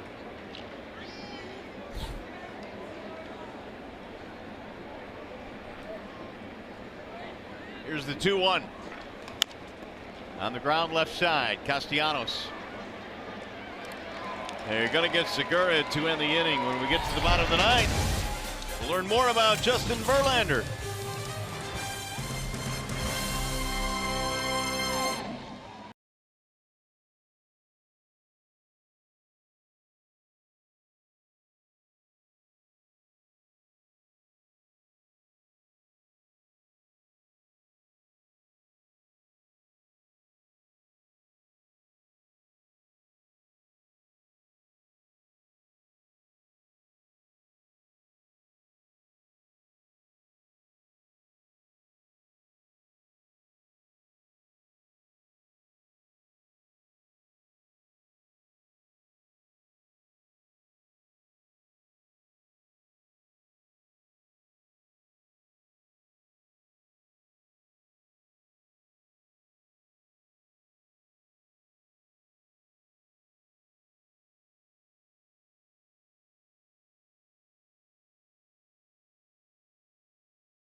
Draft-wise, I was, 10th to 20th rounder at best. Ended up not getting drafted at all. And, just went on to college and kept doing it again because I loved it. And all of a sudden get to college and I guess I was a late bloomer and just started maturing at that point in time. All these things that people now, they're working out at 13, 14, 15 years old to try to get their velo as high as they can.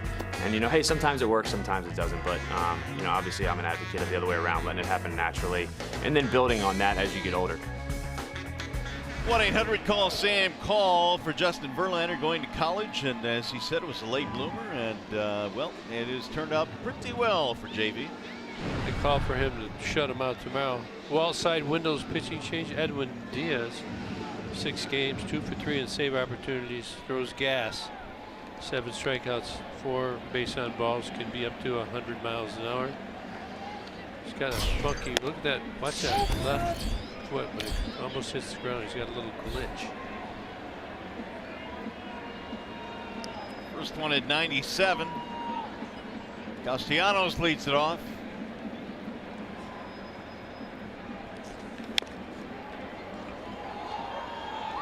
Put a wrinkle in that one. 0-2. Little slider.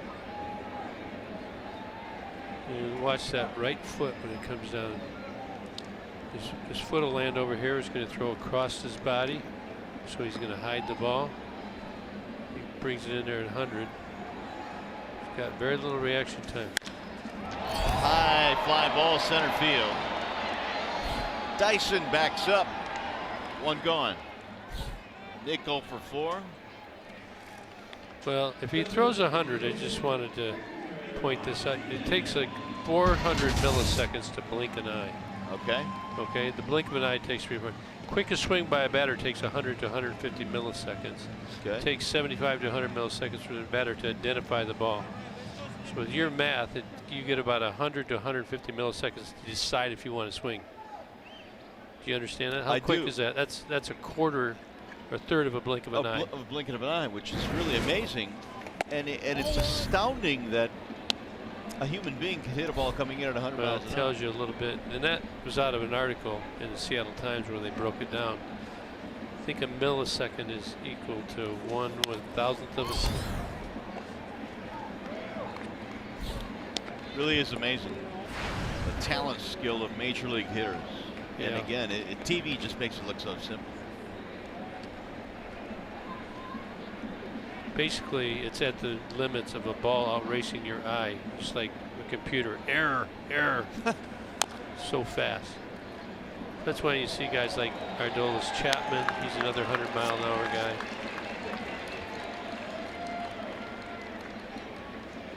But actually, Tigers will get to see him tonight. He usually comes in and closes. Should he come in tomorrow, they'll have a little scouting on him. You watch that. Say his right foot, he's got a little glitch right before he lets go of it. Actually, it's his left foot. So there you go. That last one in 100 miles an hour. Victor had a rip at it. Hard to center. Take a listen in.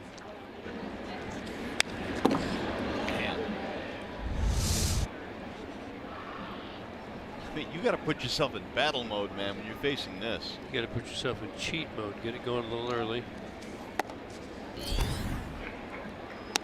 Triple digits again. King Felix placed on the DL today with inflammation in his shoulder after starting against the Tigers last night. Lasted only 2 innings.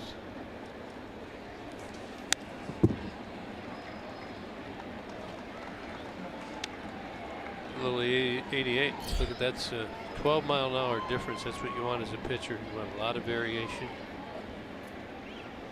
88's his changeup. Slider comes in around 88.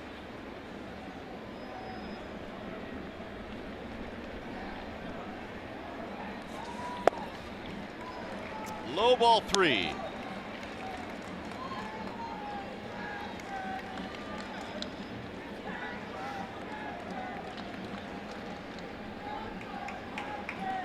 Martinez is 1 for 3. One of the 4 Tigers hits, a single. That one He's going to nail Zunino. It's like in minor leagues what they do to try and simulate this, because minor leaguers don't generally see the ball that hard. They'll take a pitching machine and get it up in at least mid-90s, and then they'll graduate it up to as close to 100 as they get. You got to learn how to hit it or lay off it. You got to train your eye. You don't want the first time you see a ball that hard to be in a major league game. Although I think you're starting to see some guys in the minor leagues now that can reach triple digits, aren't you? Actually, we have a guy, is it Jolly? Is the kid's name in West Michigan? He throws it 100. Yeah. I know the West Michigan club is out. Within a week, Mike Rubello had him out. They had it tuned way up. Guys got to get it rolling. Got to learn how to get on top of those high fastballs. Great at bat there by Victor. He draws a 1-out walk. Yeah. Speaking of West Michigan, check this catch out yesterday. Somebody make a good catch. 2 guys on base, but I think his base is loaded. Nice. Cam Gibson. That's why you go after him. It's a great play. And not shockingly, he's wearing number 23. Well, you can pick your own number, right? They've been playing good.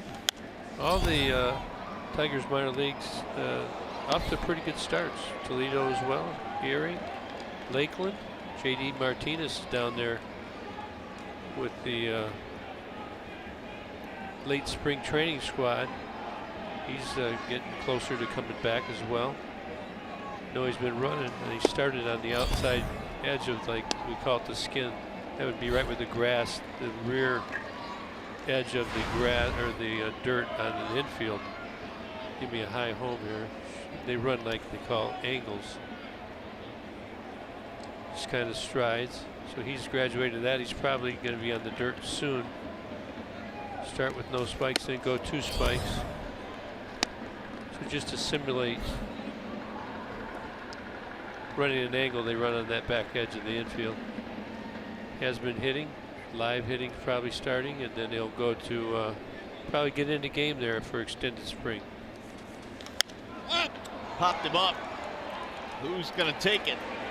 Be trouble for Zunino. Man, that was a tough play, and he made it nicely.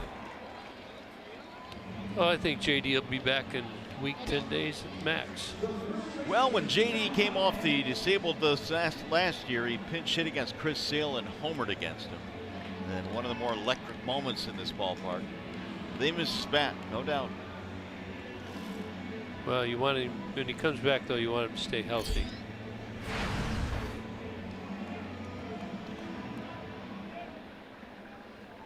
Well, here's your guy. Chance to do a little bit of damage. Come on, Hicks.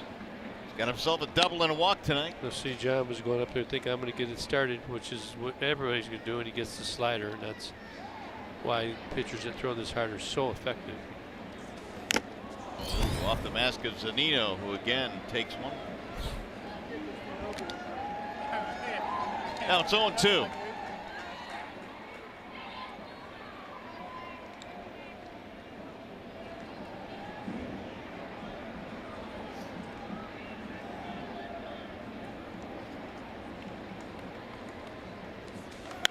Fouled away. Hicks hanging in there. Tigers probably had their best scoring chance back in the second with Hicks doubled, putting runners at second and third, but Paxton got a strikeout and a ground out and then pretty much cruised after that. Yeah, it didn't have much pressure on him tonight, the Tigers. Fly ball. Right field should do it. Gamble is there. And there's your final 8-0 despite the score tonight. A fun night learning about our Tigers and get to know your Tigers. Now we send you to the Call Sam Studios. John Keating standing by with Tigers Live postgame. All right, Mario, thank you. There were some questions to be answered on the heels of this one, a game very much unlike the last two the Tigers have played. The bats were silenced. Daniel Norris had another tough day. Meanwhile, Paxton and Segura, the stories for Seattle. Stay right there. Sebo and I with Tigers Live coming up.